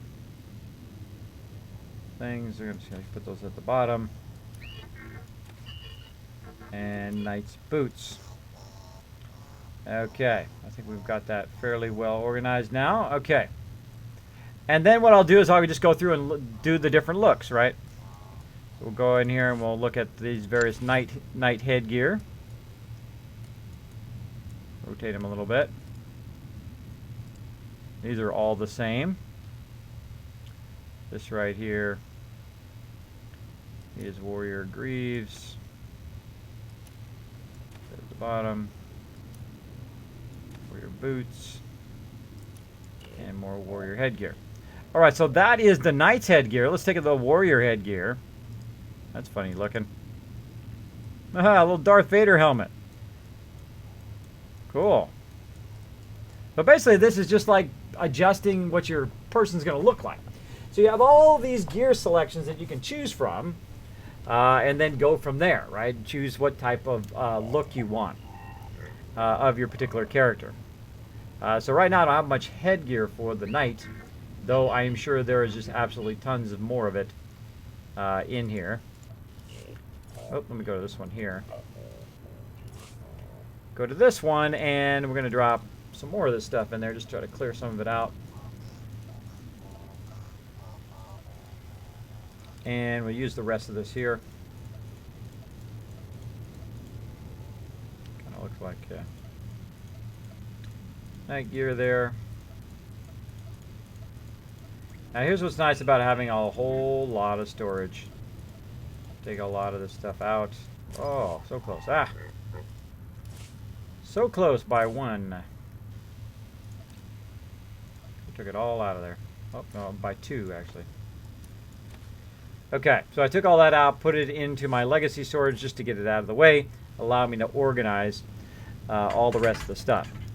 So the rest of the stuff here, I'm just going to grab anything that says the word knight on it and pull it out of here. Actually, this one would probably be better for the knight in here. No, it's just the top part happens to be all knight stuff. Okay, knight's boots, knight headgear. Consular, smugglers.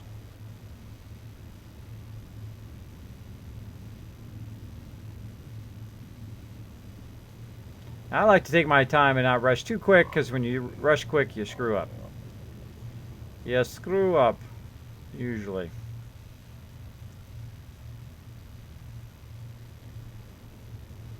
It's all hunter's gear, bounty hunter's gear.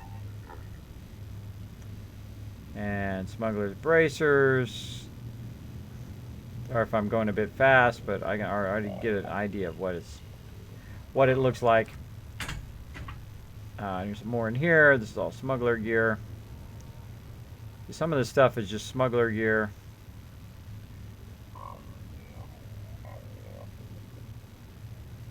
And if I was smart, I would have organized all of this as I went, if I had enough time.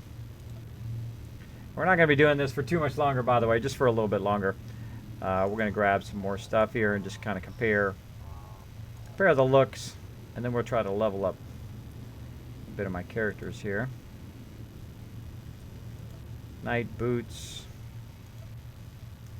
Okay, and again, we're just trying to get all of the stuff that goes together in one area. Eventually, I'll have all the knight stuff in one area, then I'll have all the warrior stuff in another area, and so on and so forth, until I organize it by each type, right? So I'll have all the knight stuff in one, all the warrior gear, all the trooper gear, all the consular gear, all the smuggler gear, etc., into various different bays, so I can look at all the looks and get an idea of what I want for that particular character. And then once I have what I want, then I will give them the full set of that particular item. Now, a full set is basically, a full set means the full stuff from head to chest, then hands, wrist, the legs, and then the boots, and then this one here called the wrists. That is what is called a full set of armor. It's just talking about just the armor itself, not the weapons or other things that you use, like the implants and ears.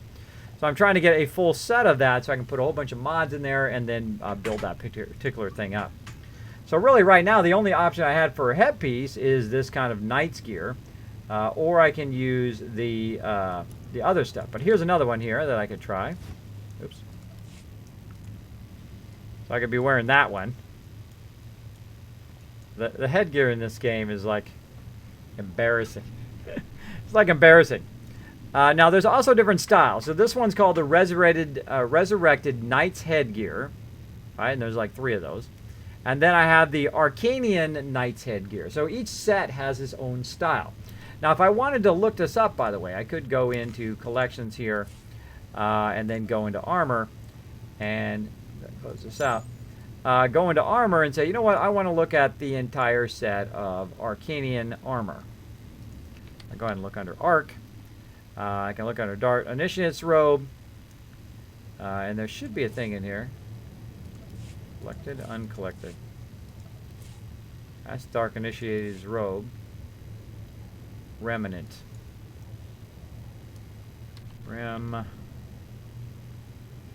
Oh, wow, I can't look at it in there. Oh, I thought that went in there. Looking under armor. Let's look under armor down here. Armor. Rem.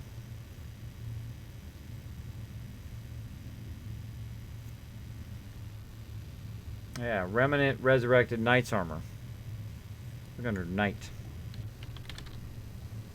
Yeah, these are only cartel things in here. Okay, I thought that you could actually look at these sets in here too. That would be awesome. That would be amazing. But nope. Alright. But you can look these up on like Dolphy or whatever if you want to just do it the easy way. But I don't do stuff like that because it sucks some of the fun out of it.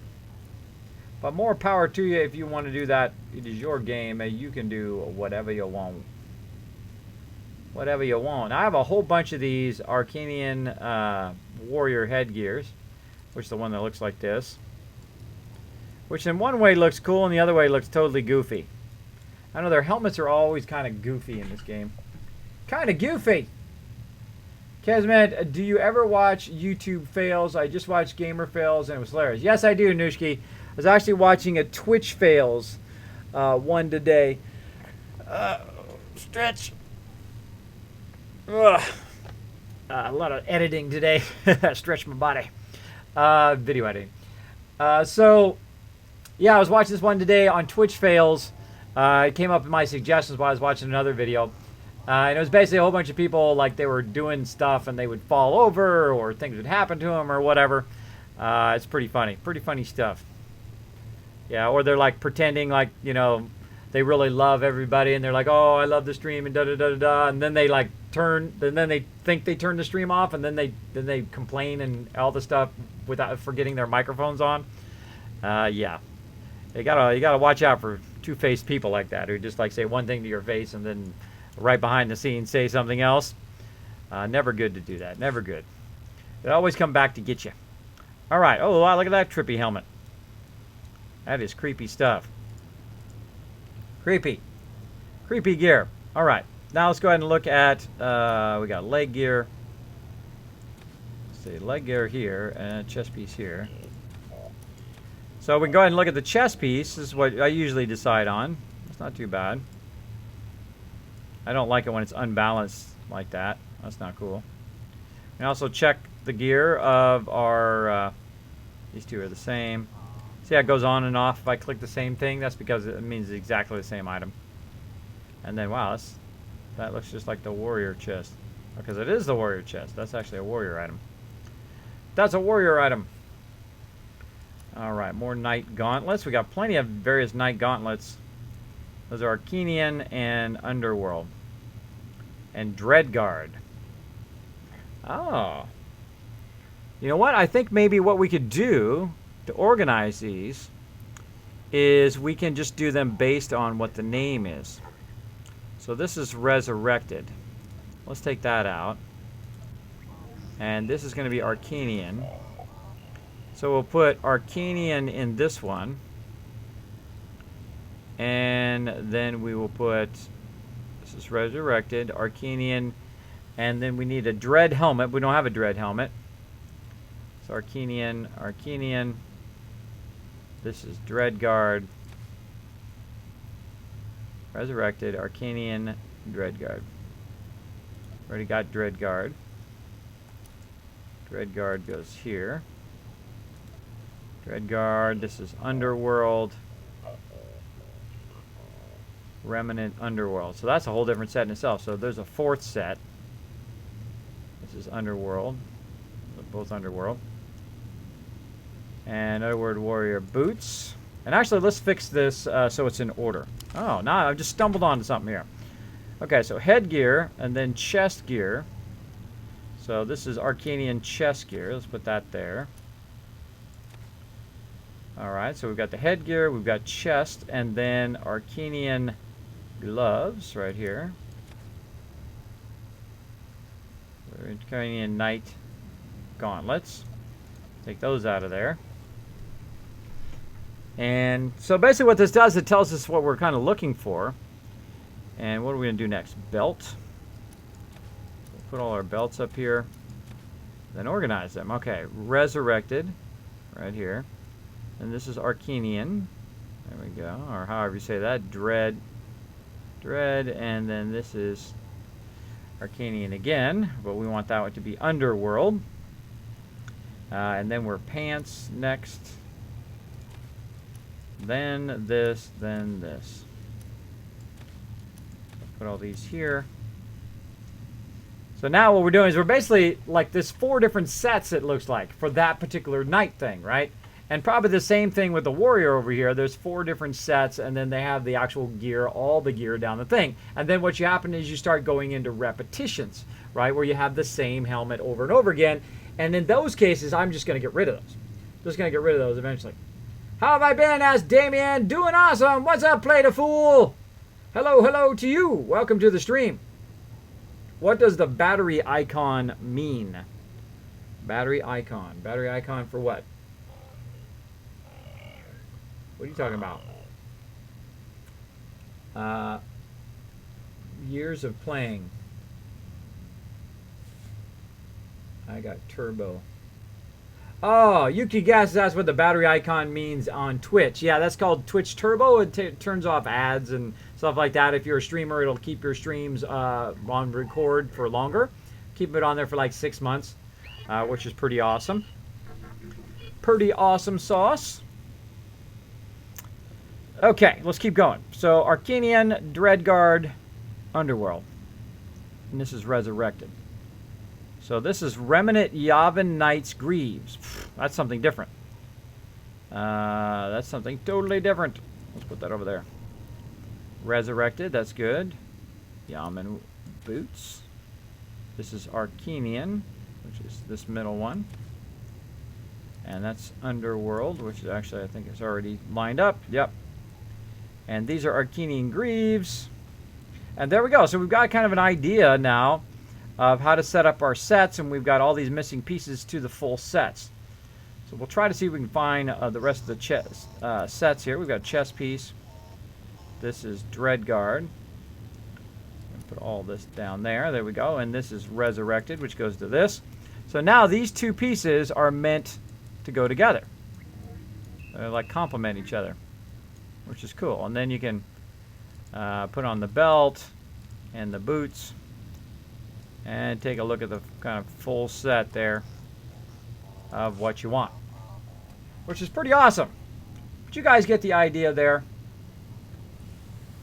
You guys get the idea. All right. Well, I think we should come back to that. Getting a little dizzy. Getting a little dizzy from doing that. That is a lot to explain and also work in there. I will come back and organize all of those properly so they're in their proper columns. And then we'll look at all the gear at another time. But you get the idea. Now, again, you don't have to use that particular gear. I could use whatever gear I wanted from whichever set I want. So if I want to go over here and use, you know, some smuggler gear on my guy, I totally could if I wanted to. Look at that strangeness. What is that from? So yeah, there's a lot of weird helmets in this game. That's a smuggler helmet. Smuggler helmet. I think the headgear is the weirdest thing in this game.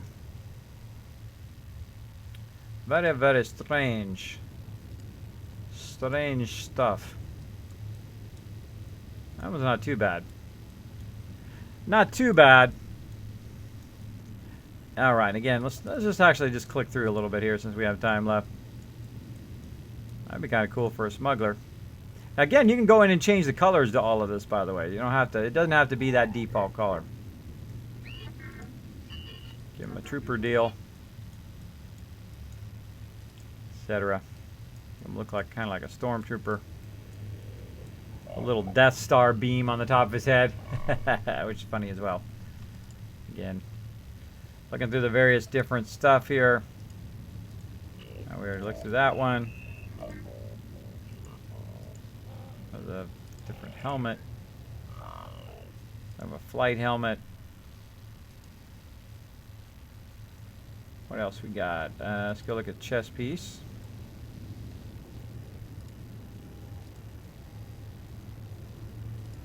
Again, you can see you can mix and match a lot of this. Oh, that one's kind of cool. What's that one? Of course, the bounty hunter. Bounty hunter always looks cool. That would look cool on the bounty hunter. Okay, what else we got? Anything else in here for a real quick test? That's very interesting. Looks like a scuba mask. Yeah, look at that one. Cool. That's definitely got to be a bounty hunter one. Yeah, that's a bounty hunter one. The cool one. Underworld bounty hunter's helmet. That looks creepy. Creepy, creepy, creepy. Now, not only do I have these 6 things and then all the other ones I put back in the bank, but I actually have another character that has a whole bunch of these as well. Alright, I think that's good enough for now. I was going to try to do some leveling, but we'll do that another time. Getting kind of dizzy. I'm going to take a little bit of a break here while we switch over to some Fallout 4. I'll probably play that for a little bit. Again, I'm not going to do a long stream tonight. Do have to get up for the kids, and I'm feeling a little bit dizzy, so I'm not sure I'm going to make it that far. But I'm going to go ahead and take a little bit of a break, and then I shall be back. Let's go ahead and get some music on. Get some music going. There we go. And Chewie, you're welcome to play some music in there as well. And I'm going to go ahead and take a little break, and then we'll be back with some Fallout 4. All right? We're going to probably start a little bit early today. Be right back.